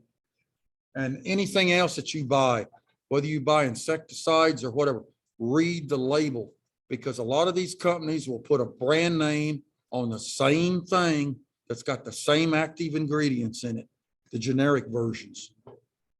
And you've got to look at that label, because one label, both of them could be generic versions, but the percentages could be different, or they could be the same, but the prices could be, sometimes they're double or triple, and it's the same active ingredients that they're using. You've got to watch it. So read that label. people looks at me kind of funny when I go into some of these like Home Depot or Lowe's, and that's the first thing I look at is the label. They kind of look at me, why are you looking at the label? Well, I'm looking to see what they got in it. Because if I know the weed killers, they put a lot of weed killers in a lot of these pesticides now. And if you know the active ingredient of it, you can find the ones that you want. Like Image is one brand name. Well, there's up to different versions of Image with different active ingredients in it. And I only look for one that's got a certain one in it. And that particular one is labeled for cabbage, broccoli, and cauliflower in the garden. And when you spray that, you've got a soil that is clean as the top of these tables. You have nothing in there but broccoli, cabbage, and cauliflower and Brussels sprouts. I love it.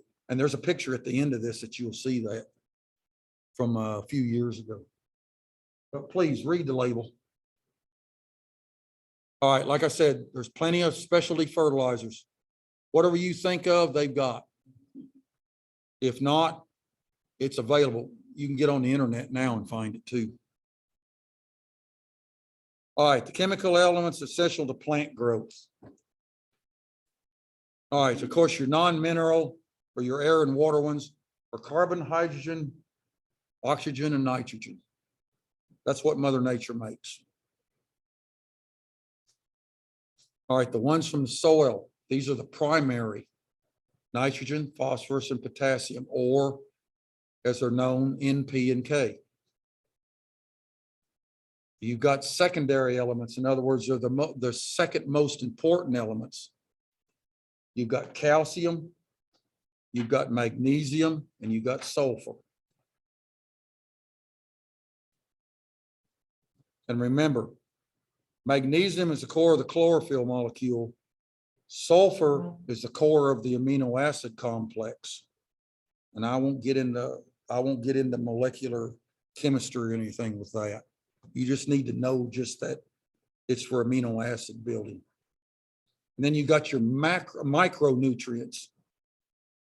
And micro means small. Macro means very small. But your micronutrients are iron, boron, magnesium, manganese, copper, zinc, molybdenum, and chlorine, like we mentioned there in that previous slide. Molybdenum used to not be important. But my brother and I raised cabbage one year. We had 30 acres of cabbage for market, and we cut the heads, and guess what happened? There was a black spot in the center of the heads. Prettiest cabbage you ever seen, 8 to 12 pound heads. And when we cut the heads open, the center of the head had a black spot in it. We couldn't sell it. We found out that there was a molybdenum deficiency in that soil, and we didn't know it. We got that corrected for the next crop.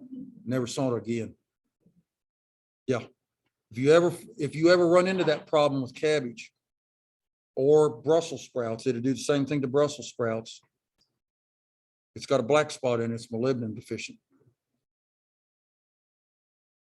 And molybdenum is just a small amount. It's just a very, very small, minute amount. They found out that on soybeans, that's what the nodulation process on soybeans needed, was molybdenum. And they didn't know that until the late 60s. Basically, when I was a freshman in college, they found out about that. University of Tennessee found that out, by the way. All right, the essential elements. And there's different ways of saying this. There's a lot of the students that was my classmates in college, they had to try to memorize a different way. I just knew them just saying them, but they had to do another saying. And they said, C. Hopkins Cafe Mighty Good. That's how they remembered all the elements. It's got all the elements in it. I just named them one right after the other. I still can do that today. They've come a long way in soil fertility, soil management, or soil fertility and management and everything compared to what it was years ago. But I'll get into each one. Anytime, just remember this picture right here that's got all your elements in it. If you're missing one of those elements, it's going to affect the performance of that plant, either in root growth, stem strength, protein, yield, or what have you. All it takes is just one, and it don't have to be the primary elements N, P, and K. Your micronutrients are really important. They found that out years ago doing research. And of course, your secondary elements. All right, the functions of them. Carbon, hydrogen, oxygen are needed, of course, in the plant processes for photosynthesis and also respiration. Photosynthesis is the process of building it up for the energy in the plant. When the plant releases that energy, that's respiration. And it releases ATP, and we can go into chemistry, but we're not.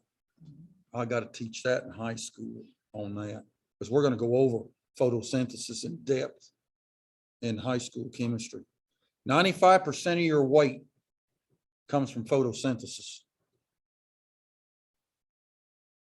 It's very important. All right, the primary nutrient functions. Nitrogen is the big one. The plants use more of this nutrient than any of the rest of them. It gives us its green color. It gives us its vigor to grow. And it makes the plant grow very rapid. I can give you an example. I put some urea on some field corn, experimental field corn that I had, because I'm still breeding corn varieties. I won't ever get away from that. And I'm using it for high protein corn and for the Frito-Lay industry to make Frito-Lay corn chips. How many of you have ever seen a little black dot in corn chips and Fritos? I've got a corn that I developed that will not have those black dots in those corn chips. The black dots in those corn chips are caused from the cob color of that corn. It's either pink or red. And when they cook that in the process, that cooking process does not disintegrate that waste from that little kernel of corn. And it's caused from the color of it. Well, I've got white cob corn and it disintegrates it in the cooking process. So they're interested in those varieties. Maybe sometime I can show you a PowerPoint slide on how some of the food processing corns developed, because I've got good pictures of that stuff. All right, like I said, it increases protein and yield, and it also aids in the seed production and fruit development. And there's a timing factor that you have to go by of applying nitrogen, and they've got this down to a science now. It used to be just whenever they could get out there in the field and do it, but now you've got certain stages of plant growth when you apply nitrogen now. If you apply too much, could be a bad thing. If you don't put enough on, it can be a bad thing. So you've got to put it on in a prescription type situation. And of course, nitrogen consists of 80% of the atmosphere, but it's also one of the most critical elements of plants. And plants cannot use nitrogen as a gas.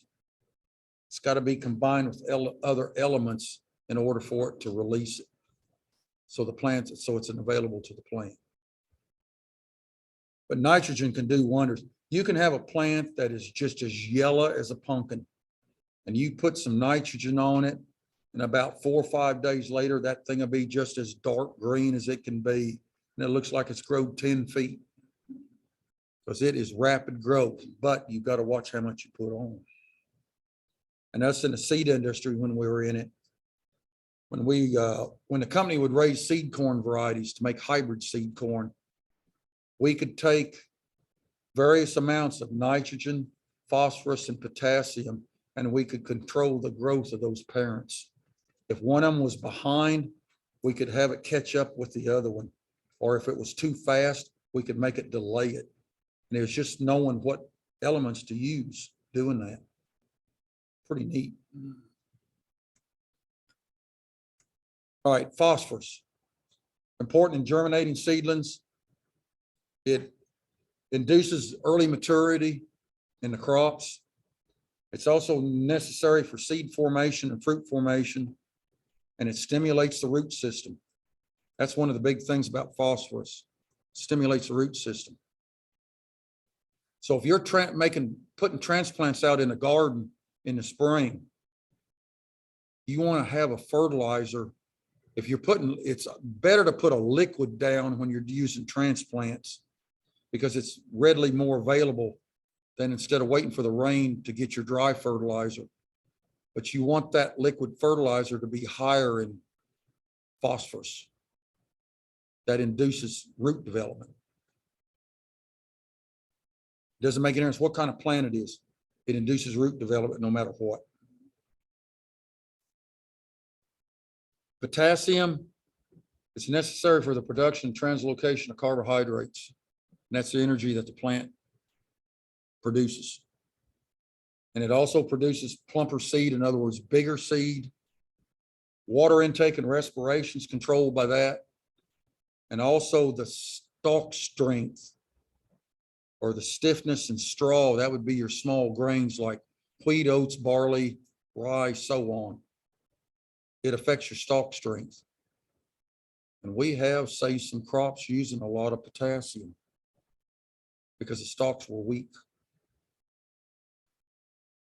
All right, your secondary nutrients. These are the three next most important. Calcium, it speeds up decay in organic matter. Of course, it stimulates the formation of nitrates. That's why it works so good with nitrogen. And when you've got nitrogen, the soil has to break down that nitrogen for the plant to use it. So it's got to go through 3 stages. It goes from the ammonia form, the NH4, it goes to the nitride phase, which is NO2. And then it breaks the NO2 down to NO3, which are nitrates.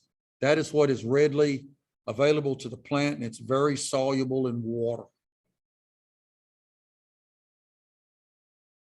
And of course, it promotes root and leaf growth. Calcium does. And it's also very important for nodulation of legumes. And calcium also controls your pH of your soil. And here's some deficiency symptoms. These pictures are not the greatest.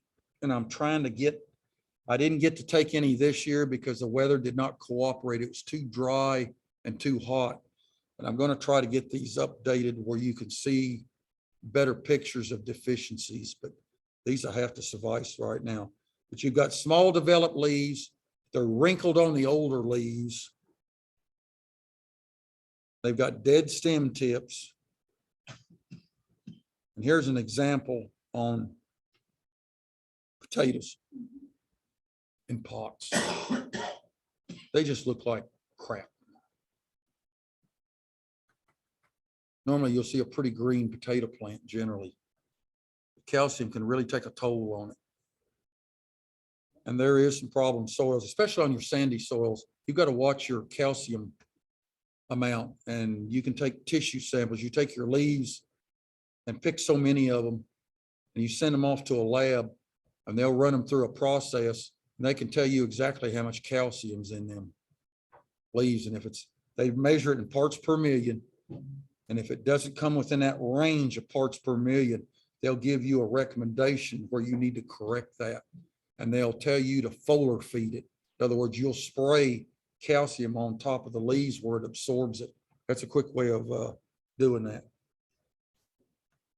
All right, magnesium is the core of the chlorophyll molecule. Mg for short is a chemical formula or chemical symbol for that. Of course, it increases absorption of phosphorus. It aids in the formation of fats and oils, which is basically lipids mainly in the plant. And it's also in plant enzymes like your amino acids. And magnesium is fairly easy to determine. You'll see chlorosis in between the veins of the leaf. They'll turn yellow. You might mistake that for iron chlorosis, but once you understand and see it enough, you can differentiate what they are. And I saw a lot of magnesium deficiency this year because we didn't get enough rainfall. In other words, it tied that element up in the soil, and there wasn't no water for it to go in solution, what we call it, for the plant to take it up through the root system. up through the xylem and phloem tubes. And it curls the tip of the leaves and it cups them upward like this.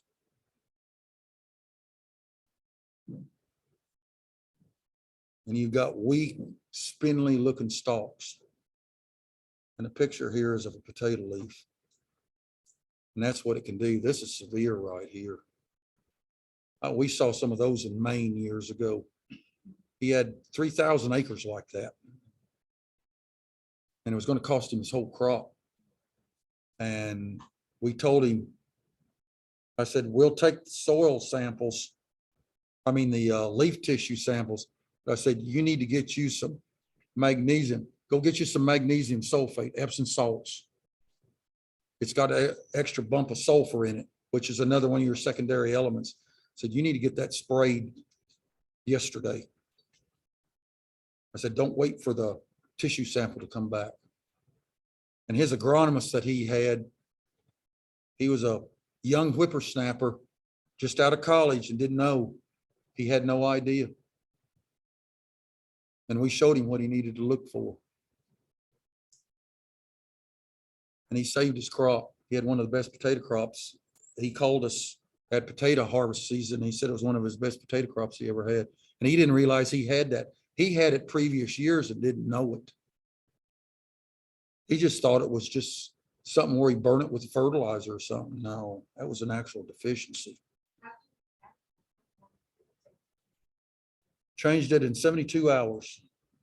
When you foliar feed, normally it takes anywhere from 36 to 72 hours, maybe a little bit longer, but generally in 72 hours, you can see the difference. Foliar feeding. And spray it in the late afternoon when the stomates open on the leaves.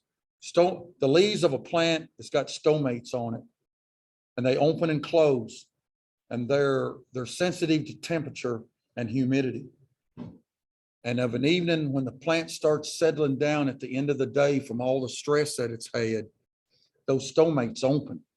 That's when you want to spray a foliar fertilizer on, because it absorbs it right through the stomates right then. And then it starts going through the plant through the xylem and phloem tubes. Don't do it in the heat of the day, because the plant is trying to protect itself from all the heat and everything. And there is some plants that's got what we call pubescence on it. I think my son said something about that. Those are hairs that's on either on the stem or sometimes on the leaves. And it varies from the type of plant it is. I've seen it where you could take a comb and comb it. That's how long the hairs were on it. But that protects that plant from the hostile environment of heat and drought is what it does. And that's most of the time, that's the only way they can survive if they don't get water. Do what? Yes. Don't do that. Because by the time the evening comes, yes, because it dries the plant off, yes. But if you've got a high enough temperature toward the evening, that plant's going to dry off, so you shouldn't have any problem with disease. But when you water of an evening, the evaporation part of it is far less than what it is as it builds in the heat of the day. So the water that you put on of a morning generally is already evaporated by evening. But when you put it on in the late afternoon, it's got all night long where the plant can use it. The plant grows at night. A plant doesn't grow in the daytime. It stores up energy in the daytime and it releases it at night. But this year, the night temperatures were so warm that the plant couldn't come to rest or it could release that energy on a normal basis. Normally plants like 65 to 70 degrees. We were in the 80s, high 80s at night. That plant never did come to a rest. All it was doing was just making energy. And now since we cooled off a little bit at night, the plant started releasing a lot of that energy. So remember that. All right, sulfur. The most putrid smelling stuff you ever seen when it burns. But it's very important for plants. Deficiency symptoms. The leaves are usually a light green color. It looks like nitrogen deficiency a lot of times. but the color of the veins is what gives it away. Normally in a nitrogen deficient plant, your veins doesn't discolor as fast or as quickly as it does with sulfur. Of course, the leaves are yellow and they're real stunted in growth. And this is a picture of cotton. I couldn't find one of a vegetable. But you see the dark green leaf in the center. That's normal. But look at all the leaves around it. That's definitely sulfur deficiency. I saw that a lot in West Tennessee when I taught school in Crockett County, northwest of Jackson, Tennessee. They had a whole lot of sulfur problems down there, and the farmers didn't even know it till I said something to them when I was an ag teacher. As I developed a slide presentation for ag teachers for cotton production, tobacco production, and wheat production.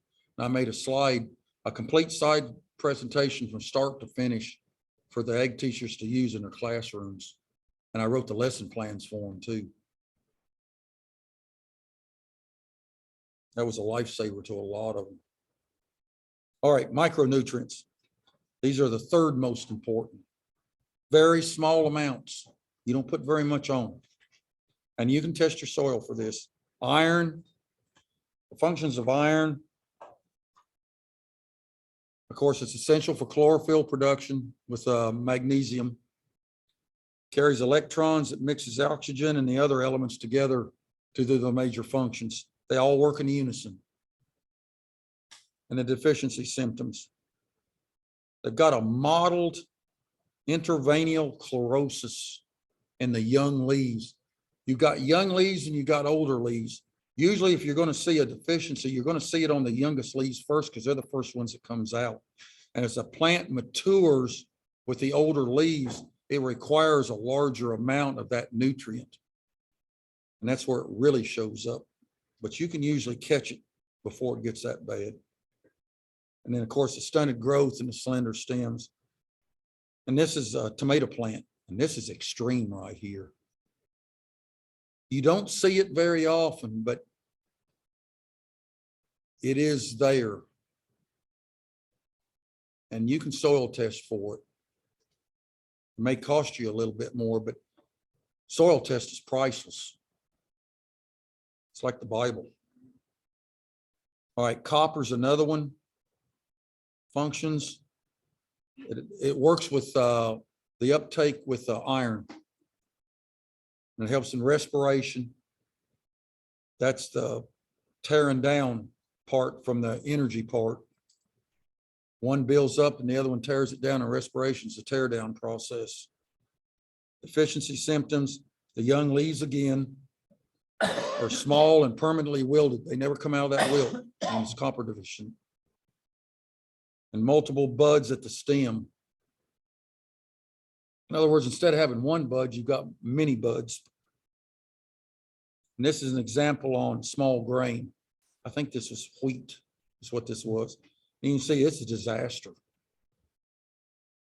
But I'm going to try to get these updated where you can see them on vegetables and peach trees and apple trees. All right, zinc. That's where we're supposed to have our break, but I broke early this time. Disregard that. All right, plant metabolism. It helps form growth hormones, reproduction, and the deficiency symptoms. It's retarded growth between the nodes. It rosettes it is what it does. And the new leaves are real thick. They're almost thick as leather, and they're real small. And you also have spots between the veins and the discolored veins in that. And this is an example of apples. And corn's easy to see.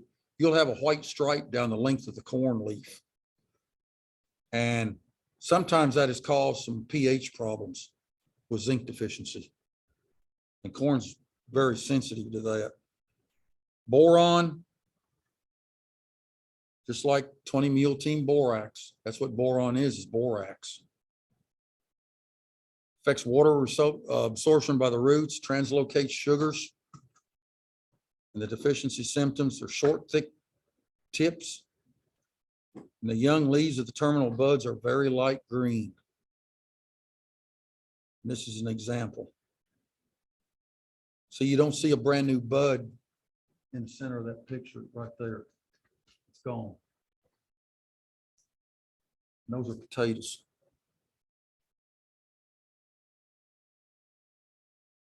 All right, manganese. And don't get manganese and magnesium confused because they sound similar, but they're not identical. And the chemical formula for that's Mn. Big M, little m, N. Its functions, plant metabolism, nitrogen transformation. And the deficiency symptoms are interveinal chlorosis. You can see the veins without any problem. The leaves die eventually. The young ones do. They never make it to adulthood. And this is an example on potatoes. That's really not a great picture, but it'll suffice.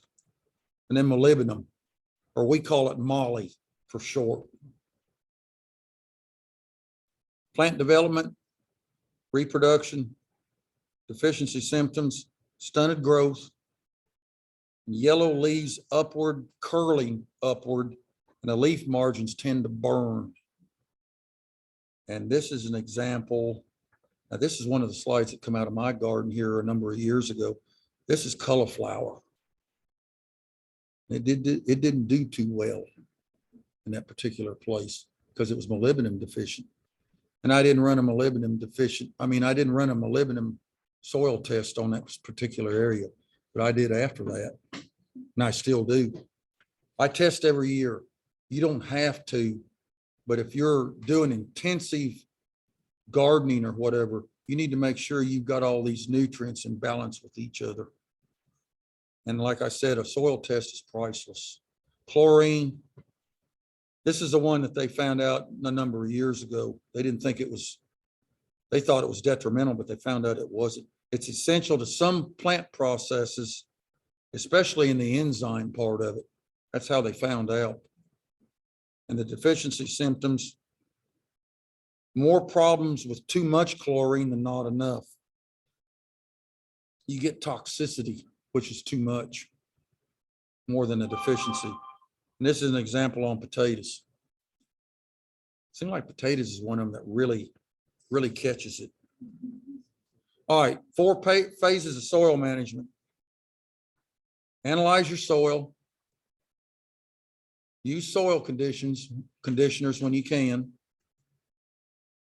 Add general fertilizer or whatever fertilizer you use. It don't have to be a synthetic fertilizer.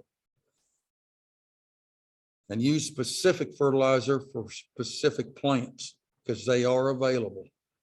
Or you can make your own up if you know what the ingredients that you need. All right, I'm going to talk about analyzing your soil and soil testing. This is one of the most important parts of this whole presentation.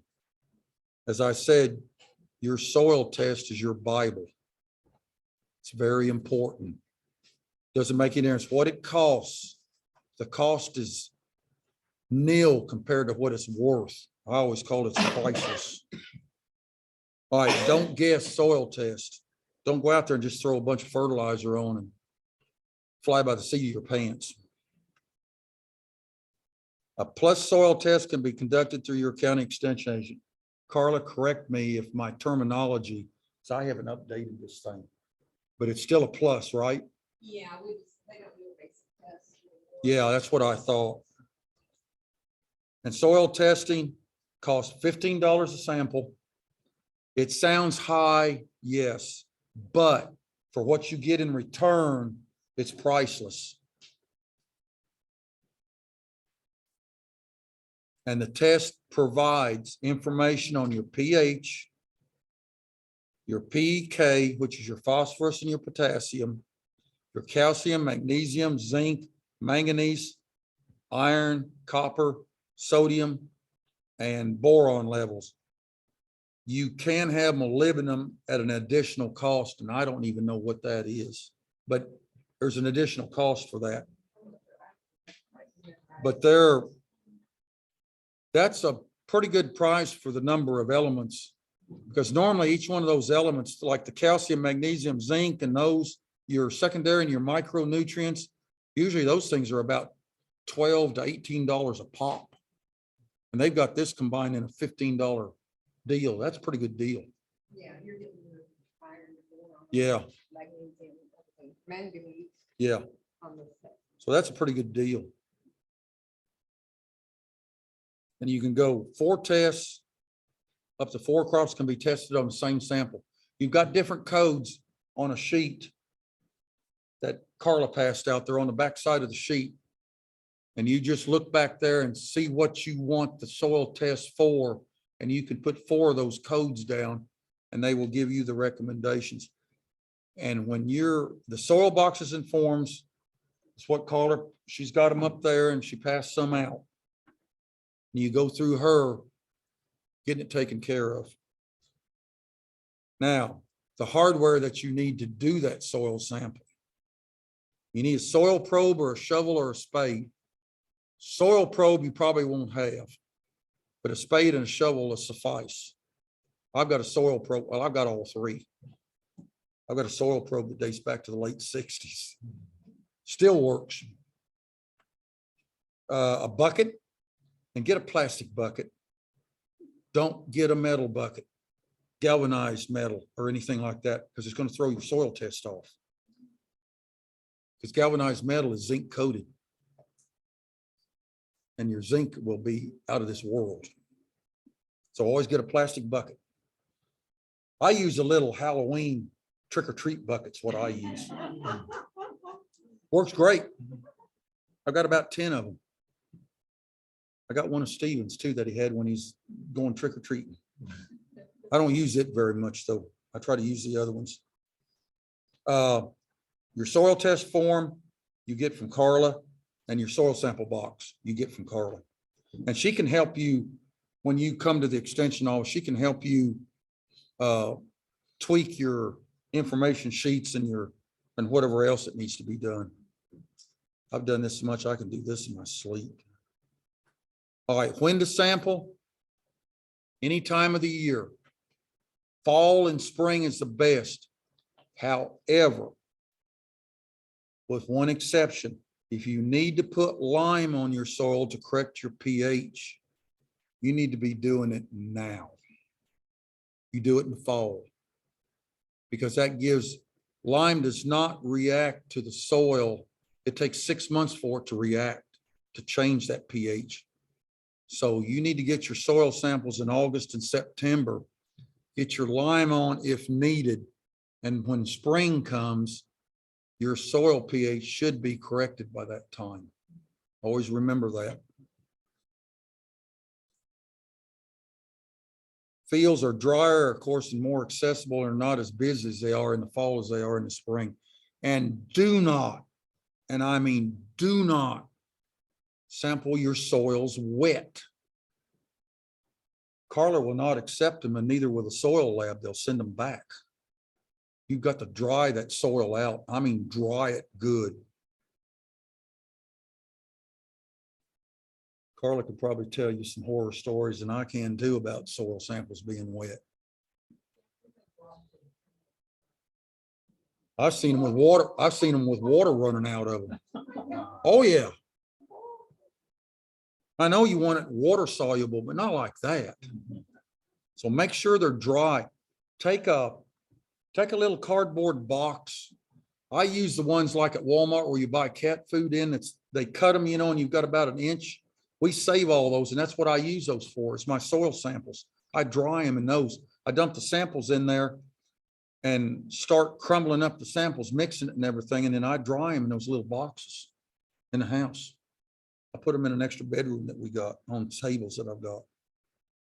But do not sample your soil wet.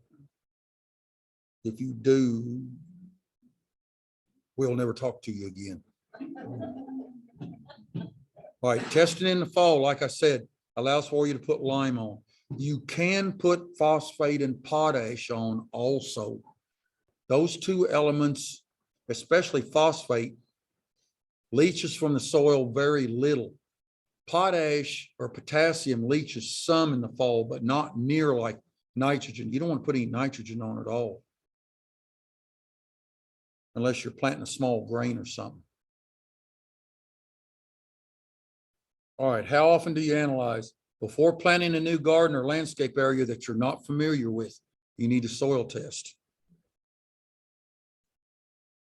Lawns, gardens, ornamental beds, usually every 3 to 5 years if you suspect a problem. And if you suspect a serious problem, you need to do it every year, in my opinion, until you get that corrected where you're comfortable with it. Once you get it corrected, like my old saying again, it's a walk in the park. It's easy to maintain then, but you got to get it to the maintenance level that you need. And high value crops, you test every year. I test our garden every year. And I test our peach orchard every year and apple orchard. Because they're high value crops. You're talking peach, you're talking $50,000, $60,000 on the line right there. We've got a crop. Apples is about 45,000. So you want to make sure you've got the nutrients there. All right, continuous row crops like sweet corn or something like that, every 2 to 3 years is sufficient. Once you get your fertility levels at the maintenance level that they need to be, all you have to do is just maintain it. All right, soil test, like I said, soil test results are no better than the person that collects them. If you do a sloppy soil sample, you're going to have a sloppy soil result. It's like if when you was in school, you didn't study for your test, you had a sloppy grade on your test. All right, for large areas that do not exceed 10 acres, and I've got a different philosophy on this. For lawns and gardens, soil proportions should be collected from random 8 to 10 locations. I double that number because the more samples you get, the more accurate your soil sample is going to be.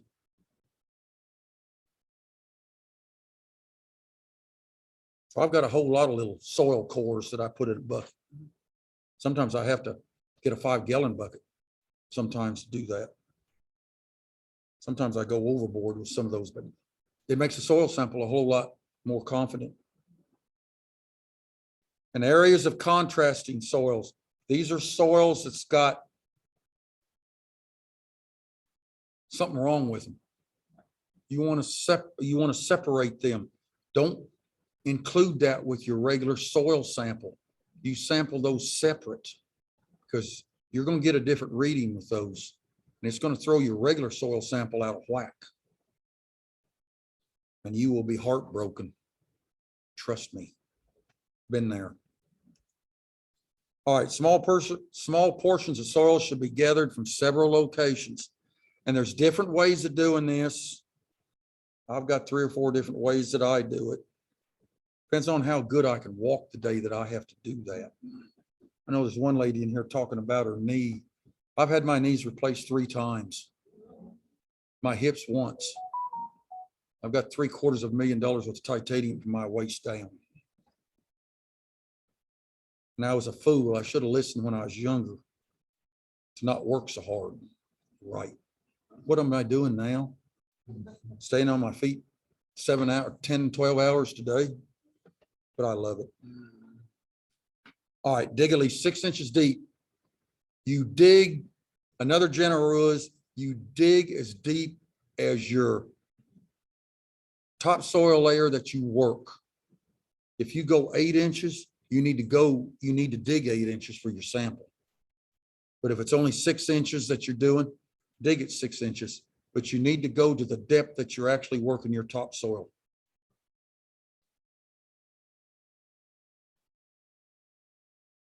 Place the soil, place it in the soil bucket, and then you go to the next area and the next area and the next area until you get the area covered.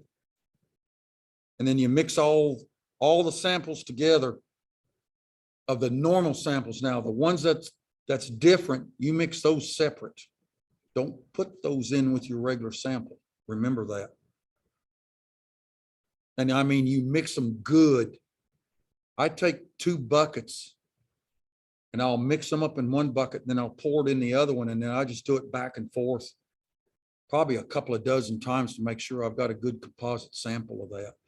And word from experience, when you get ready to put it in your box, your soil box, you take an extra soil box and you keep a backup sample of that. Because I had a soil testing lab one time that lost my soil test samples. And luckily I had the backup and I sent it to them. I didn't have to go back out there and do it again. Because if you didn't know where you sampled it at, it's not going to be the same sample. So always remember, duplicate samples. Once you get your soil sample, you can discard it. I don't. I still got my soil samples from 32 years ago. I've got them on a shelf and I've got them all labeled, the year, whether it was fall or spring, and where they come from. I still got them all. And I've got all the record. I've got them on an Excel spreadsheet. And I can graph each one of them to see what the difference was over the years, how I built and maintained the soil fertility in those soils. It's pretty neat. Stephen used it in college as a research project. And he was amazed at what it was. Those soils was nothing when we first bought the farm. And now they're high fertility soils. Even the department chairman was amazed at it. He turned it in for a research project. Okay, how to take a good soil sample. This is different ways of doing it. You can go the zigzag method. Or if you've got a house driveway, which most of you probably do, you just start zigzagging around the area. I go in a straight line sometimes this way. And then other times I'll go the zigzag method. It just depends. Depends on how much walking I want to do. And I know my soils too. I've walked them so much over 30 some years. I know every inch of those soils.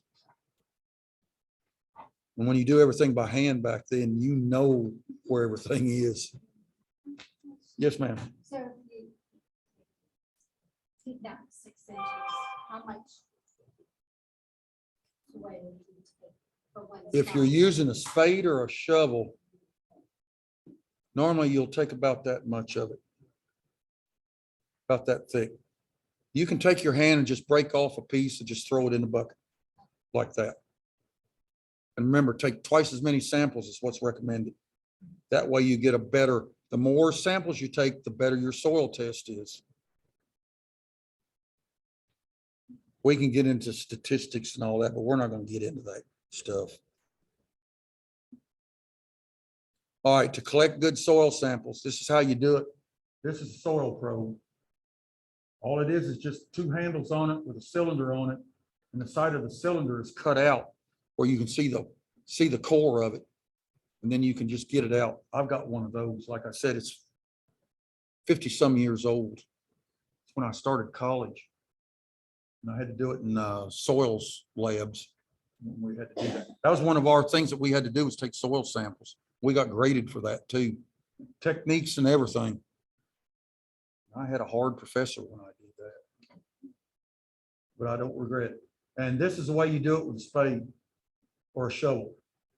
Dig down, you take the center of it and just grab it. You can do it with your hand. If that soil is in the right condition and not wet, you just take your hand and just grab it and just pull it, and you'll get that center section out real easy. And then drop it down in the bucket.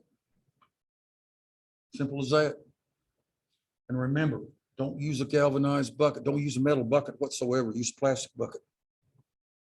And when you get done with your samples, please wash your bucket out. Because if there's any residue from the previous soil sample, it's going to throw your new soil sample off. Sanitation cleanliness is very important.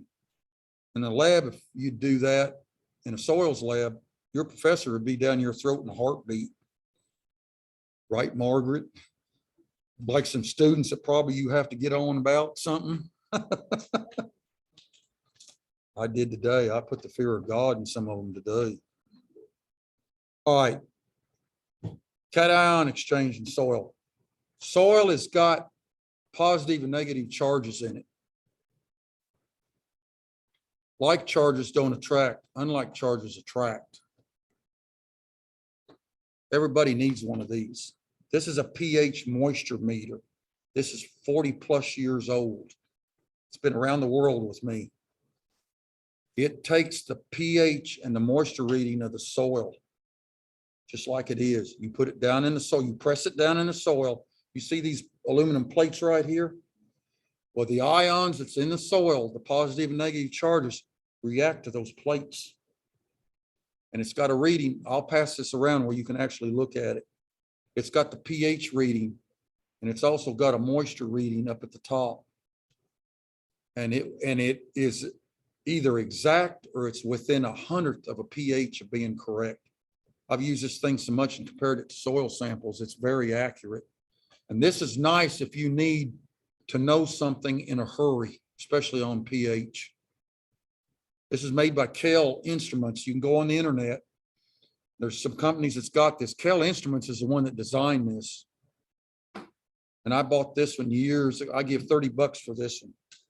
It's probably about 120 now, but it's well worth the investment because it'll last you a lifetime if you take care of it. This is 50 years old. Do what? KEL. Kelway. Or Kell Instruments now. Used to be called Kelway. They call it Kell Instruments now. This thing is well worth the money. I used to have a little pouch that it used to sit in. I've got to make a new one out of leather because my other one just deteriorated over the years. But I'm going to make a new one myself out of leather where I can put it on my belt. I'll put a belt loop on it where I can stick it on my belt like it used to be. You can carry it with you anywhere you want to. Just don't go through the airport with it. I done that one time before my knees was replaced. Man, I got in trouble for that. But this thing's well worth it, and I'll pass it around. It's got some weight to it. Probably weighs a little over a pound, but it's well worth the investment, people. I wouldn't take nothing for that. All right, remember, you've got positive and negative charges in soils. Also, in solution, you've got positive and negative charges in soils. And soil pH, it affects the nutrient availability, very much so. You've got a scale, and there's a picture here of it, but it's the amount of hydrogen ions that's attracted that gives it acidic or alkalinity in the soil. I've seen soils as high in alkalinity as 18. In other words, there was so much calcium in the soil was solid white, and you had salt with it. Wouldn't grow nothing. Wouldn't even grow weeds. It was so salty. That's in the desert areas. That's where that was. All right, acid levels as the hydrogen ion increases, the pH of the soil decreases. You've got to think the opposite way of how it works. And then the pH scale ranges from 0 to 14. That is not true now. pHs can go higher than 18. The highest I've ever seen is 18. And in Tennessee, they range from, well, 4.5 to 7.5 is what I put in here. But I have seen some down to 3 before in the past, but it's a rarity. But usually that's the range you'll see. The ideal range is 6.5 to 7.0 is where you like to keep it. And our soils at our farm is at 6.8 to 6.9 is where I keep them at all the time. All right, adjusting the soil pH. You've got various limes that you can use. But the best and the most convenient lime to use, and I've probably got it somewhere on here, is pelleted lime. You don't get in all that dust with the crushed limestone that you can buy it in 50-pound bags or 50-pound bags is not in existence no more, 40-pound bags. But to be a little cleaner, a little safer, not breathe lime dust, which is not good for your lungs, pelleted lime is your best. And it also reacts quicker. Pelleted lime does about twice as fast than what crushed lime does. And you can get some with sulfur in it, iron sulfate, aluminum sulfate. Depends on if you want to go up or down. If you want to go down, you use sulfur. And you don't use very much sulfur because you can drop the pH of a soil by one whole pH by less than a pound of sulfur to the acre. And an acre is 210 feet square, close to the size of a football field. That's not very much. And it's hard to get it back up. It's easy to take it down, but getting it back up is another story. All right, adjusting the soil pH level. These are just rule of thumb. This is not set in stone. And when you get your soil test, they will usually give it to you in either 100 square feet or 1,000 square feet, the rate. And they can go either in pounds or they can go in ounces. It just depends on the soil testing lab. You apply sulfur, use 2 pounds per 1,000 square feet for each 1/10 of a pH. That's not very much. And it don't take very long for it to react. That's called elemental sulfur is what you use, is what they call it. And while the soil water pH indicates a need, when your soil sample goes to the lab, they're going to do a water pH, which is called a water buffer. And they're going to do a buffer pH. Water pH indicates the need for lime, but the buffer pH that they run, that's going to tell you how much lime that you need to put on. And the soil testing labs, it's got all the instrumentation and everything to do that. And those are very expensive instruments. You're talking hundreds of thousands of dollars that they use. They have to run a whole lot of samples through them things to make it worthwhile. All right, the buffer pH measures the amount of acid that's held in that soil, in the soil particles. That's the total acid. And then they take that and then they got to figure out how much lime you need to neutralize how much acid you've got in that soil. And that's how they come up with that recommendation. Filling out the information sheet. And like I said, Carla can help you with that if you have problems. According to this, it was 3 recommendations, but I think it's still 4 that you can use. And it's on the back of that sheet. And there's codes on it. And that's the code numbers you got to use. And then your sample boxes, make sure you got your name and your designate your code of where you got it from. Like when I take samples in the fall, I'll put F, which would be F22. And then I've got the garden as a field number or something. And then I've got a key. Make sure you make a key sheet where you can figure out what you got. Don't forget to do that on that. I already turned my soil samples in Kentucky. They're a little bit cheaper than Tennessee, but they all do the same thing. I don't know how they do it up there cheaper, but no, I don't worry about it. I just have them done. All right, this scale here is for acid plants. And pH of common products, soils. Milk of magnesia. Does everybody know what milk of magnesia is? It's also used as a laxative too. That thing has got, yes. You better be hiking to the restroom when you take that stuff. Trust me, I remember years ago about that. And I didn't make it a few times either. And I was young and I could run. I couldn't do it. All right, milk of magnesia, that is very alkaline. It's real high. I've seen it 12 or 13 sometimes. Depends on how good, how pure the milk of magnesia is too. But it's got magnesium in it.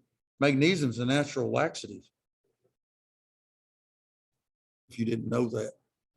That's some wise words of wisdom for the night, the trivia. All right, bicarbonate of soda. That's just regular baking soda. We used to use that in the dark tobacco barns to fire tobacco. It put a different finish on it when we use baking soda. We put it in there by the 50-pound bags. But you can, it's got an alkaline base to it too. Pure water is 7.0, it's neutral. Or it's supposed to be neutral. Distilled water is, for sure. And then milk, it's close to neutral. It's very close. It's about 6.9 is what it is. But a lot of them calls it neutral. Then you've got your natural rain. Natural rain is acid. It usually runs about a 5.5 to a 6.0 general range. And you can tell too, because I catch rainwater and it bubbles. And it's telling you it's acid because it's soft. It's not hard water like your city water is. My God, some of the city water I wonder about. I really do. And then beer and coffee, they're acid. They run 4.5. And then your soils, your humid region, arable soils, that's the kind of soils that we've got here. They'll run anywhere from about 5.0 to 6.9. Ideally, 6.5 to 6.9 is ideal. Is that a acidic rain that you think? Yes. Yes, if you've got an acid rain or a rainwater that's acid, it will affect the pH of your soil. And if your rainwater is alkaline, which in some parts of the world it is, it affects your pH of your soil too. So yes, rainwater does.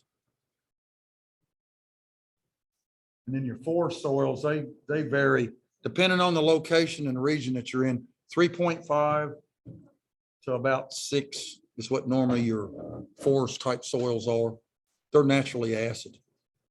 And a lot of times you'll have to add lime to them to build up your pH to where you need them at between 6.5 and 7.0. It depends on your plant. So if you're planting blueberries or azaleas or something, you don't want that pH. You want that pH down about 4.5 or somewhere along in there, 4 to 4.5. They call them acid loving plants. They don't like anything much above 5 generally. And of course, this is the range. They've got it up to 14 here, but I have seen soils go to 18 before. All right, here's the slide that I was talking about. This is it. I gotta remember more on that. All right, this is the availability. Nitrogen, as it tapers to a point that becomes less available. So nitrogen's available at its peak around 8 of pH. It goes down to about 6. 5.5, you can still get pretty good availability. And then phosphorus, it's got a narrower one. You're talking 6.5 to about 7.5, 7.2. And phosphorus is your least available nutrient. It reacts slower than any of your other nutrients that you got. Potassium, if it's anything below 5.5, it doesn't become available. It's hard to do. But going the other direction to the right on that graph, it becomes readily available, even in the alkaline soils. Then you've got your sulfur, calcium, magnesium. Your micronutrients tend to lean toward the other direction, to the left side of that graph, except molybdenum.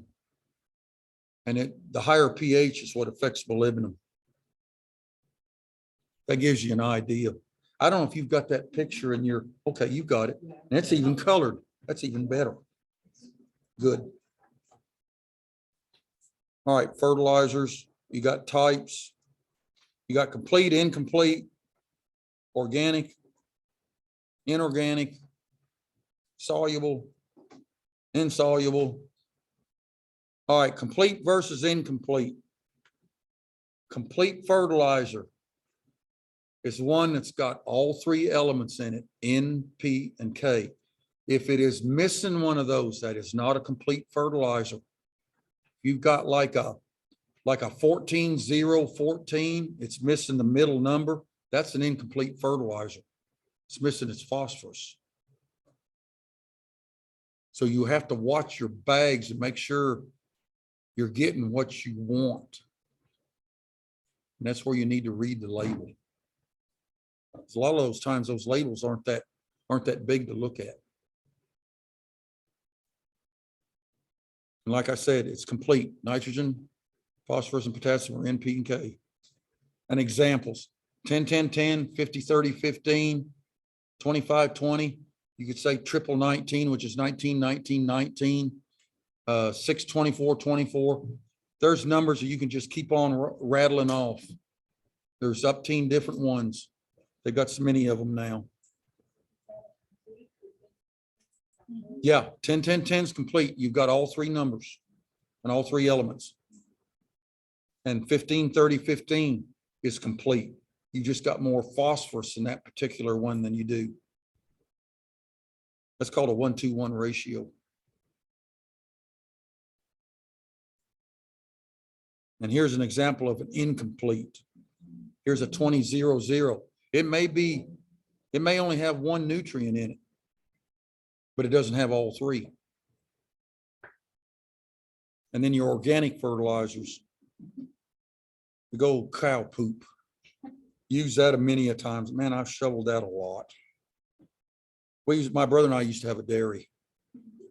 We had 100 Holsteins, and we put all that manure on our fields. But we also had a slug of weed seed after that too. That's what you have to watch. And examples are urea, sludge, and animal tankage. The only thing about sludge you've got to watch is your heavy metals. There's a lot of heavy metals in sludge, so you have to watch that. There's nothing wrong with it except the heavy metals, and heavy metals is not good.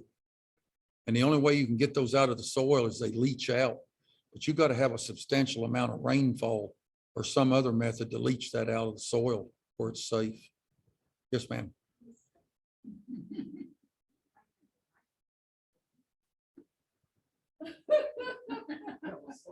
Well, let me put it the proper name, not the dirty name. Human poop is sludge. These sewage plants that you connected to, they treat that human's waste and they treat it with chemicals. Those chemicals has got heavy metals in them. And they sell that. They sell that sludge. Nashville's got when you go around what used to be the bypass around Nashville, they call it 165 now. It used to be 265 back in the late 60s and 70s and 80s. Well, they've got one of the sewage plants right there along the interstate, and you can see it over there in them big vats where they're treating it. And they've got silos there where once they get it treated, they put it in those silos and then they load it out on the barges. They sell it by the barge load. I have a friend that got a lot of that and he put it on his yard thinking he was going to grow grass. All he got was tomatoes. No, That's it. Yeah. there's been a whole lot of people that eat tomatoes that Yeah. particular time. That's all it could grow. Doesn't surprise me. But animal tankage is another one, or it's actually animal waste is what it is. Yes.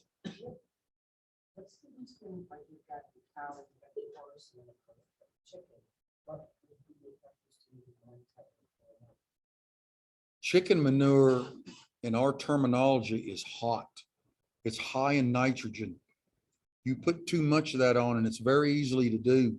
you will burn the plant, literally burn the plant up. There's so much there that the plant can't absorb it and it just kills it. And pig manure is the same way.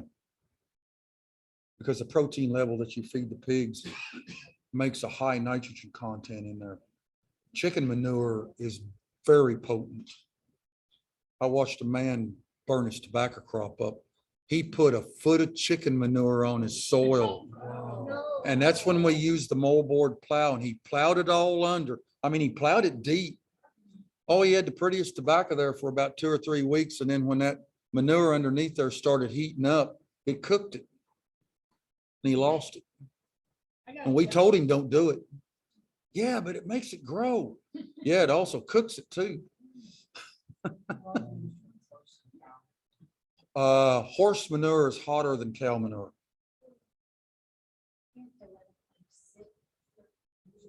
The best way, compost it, and you won't have that problem.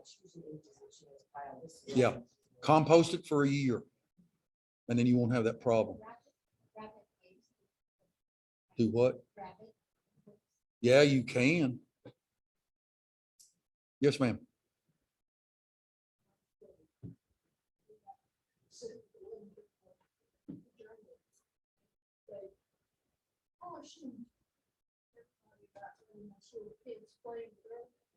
Because over there, they use a lot of sludge. Yeah, And most of us that would put in dirt, picked up some interesting bacteria. yeah, Mine was.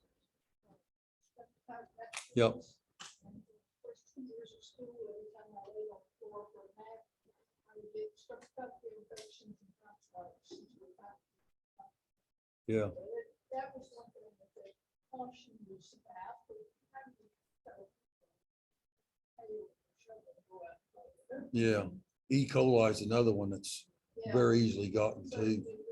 the sludge is okay, but you got to take whatever Yeah. bacteria that's not. Yeah, you got to take care of it. They treat that with those chemicals, but that doesn't get rid of the bacteria in it or anything else. I mean, even to this day, there's still minute traces of E. coli or streptococcus or whatever's in that. It was unusual to be going somewhere in the countryside and get behind you. Yeah. Oh, yeah. That gets your sinuses cleared out too. There's no question, dumb. How long does that last in the soil? Because like the property we bought used to be an old pig farm. And the soil seems to be pretty rich. It's Oh, got yeah, a it's lot- fertile. a lot but of water. There's probably traces. There's probably still traces of that in there. The earthworm, there should be plenty of earthworms in Yeah, that there soil. is. They can break it down, but it's going to take, it depends on how long it, how long they had it there and how much animal waste there was there. But eventually the earthworms and the soil microorganisms will take care of it. But it could take years and years and years to do that. No, how long that pig weighs? How long That will pig waste. Kind of stick in the soil and help the soil. And usually an old pig pen is loaded with weed seed. Jimson weeds and pig weeds and morning glories. One place that we used to use for a short time. On there, the square foot garden. in the Yeah. backyard, and they used it because they started raising rabbits. Uh-huh. And they had the open cages, had angled down troughs and then go out, sweep it off. Yeah. And those pellets, to stab them, they break down and then fertilize. No, they're not. That's the thing. Chicken okay, all right. All right, advantages of organic, slow release. They don't easily leach from the soil. It takes more time. And add organic components to a growing media, no. Disadvantages of it. It's a little easier to get now than what it used to be, but it's still in short supply. It's not sterile generally. and it's low in nutrient content, you have to enforce it with other nutrients to get it up where you want it. And it can be expensive. In this day and age, everything's expensive. Inorganic comes from sources other than animal and plants. Usually chemical products are synthetic made. And the advantages, you can make it in any ratio you want. That's what the farmers usually use. It's easy to get, but it was very expensive this year. It tripled in price. And then after they got everything planted, then it went down. Typical. Record profits. Disadvantages, it's not organic. And you could have a chemical buildup by applying it year after year after year. And then you're soluble, it dissolves in water like Miracle Grow. And I'm not picking on brand names. That's just one. If you want a generic Miracle Grow, Expert is a generic version of Miracle Grow. And it's a whole lot cheaper in price. Works the same way. Expert. EXPERT. And guess who packages it? Miracle Grow. Yeah. A lot of your major brands of anything, when you see the generic brands, it's packaged by a major brand. And all they do is just change the labeling on the boxes. The boxes are the same size. They just change the labeling on it. I'll get it out in a minute. I've been talking too much today. All right, insoluble. They don't release, they don't mix with water. I'm gonna go through these pretty fast because I don't think you're gonna do much of this here. It's easy to find, but it's slow release. And a lot of them's coated. Osmocote is one that's coated with a sulfur, so it just releases nutrients every time you water. Osmocote's good. I've used it for 50-some years when it first came out. OSO, MOCOTE. You can buy that at Lowe's or Home Depot or whatever. You can buy different triple 14 or 14, or you can get a 24-618, or I forgot what the other analysis that you can get.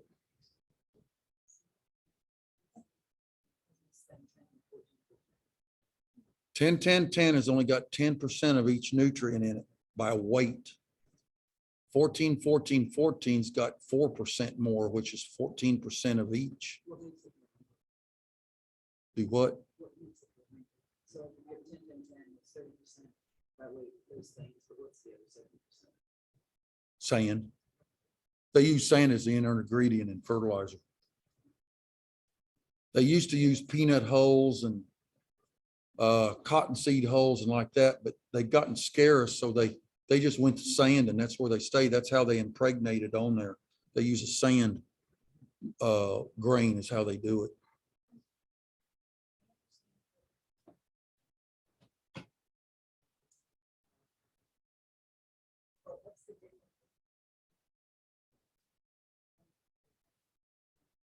All right, a 5-10-10 has only got 5%.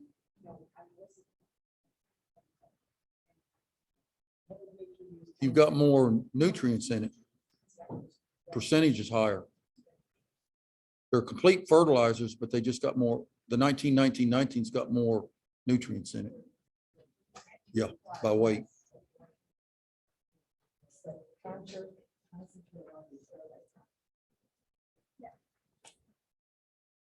All right, there's different ways of applying. You can band, side dress, top dressed, broadcast, foliar. I've talked about those already. I'm just going to go through these real quick.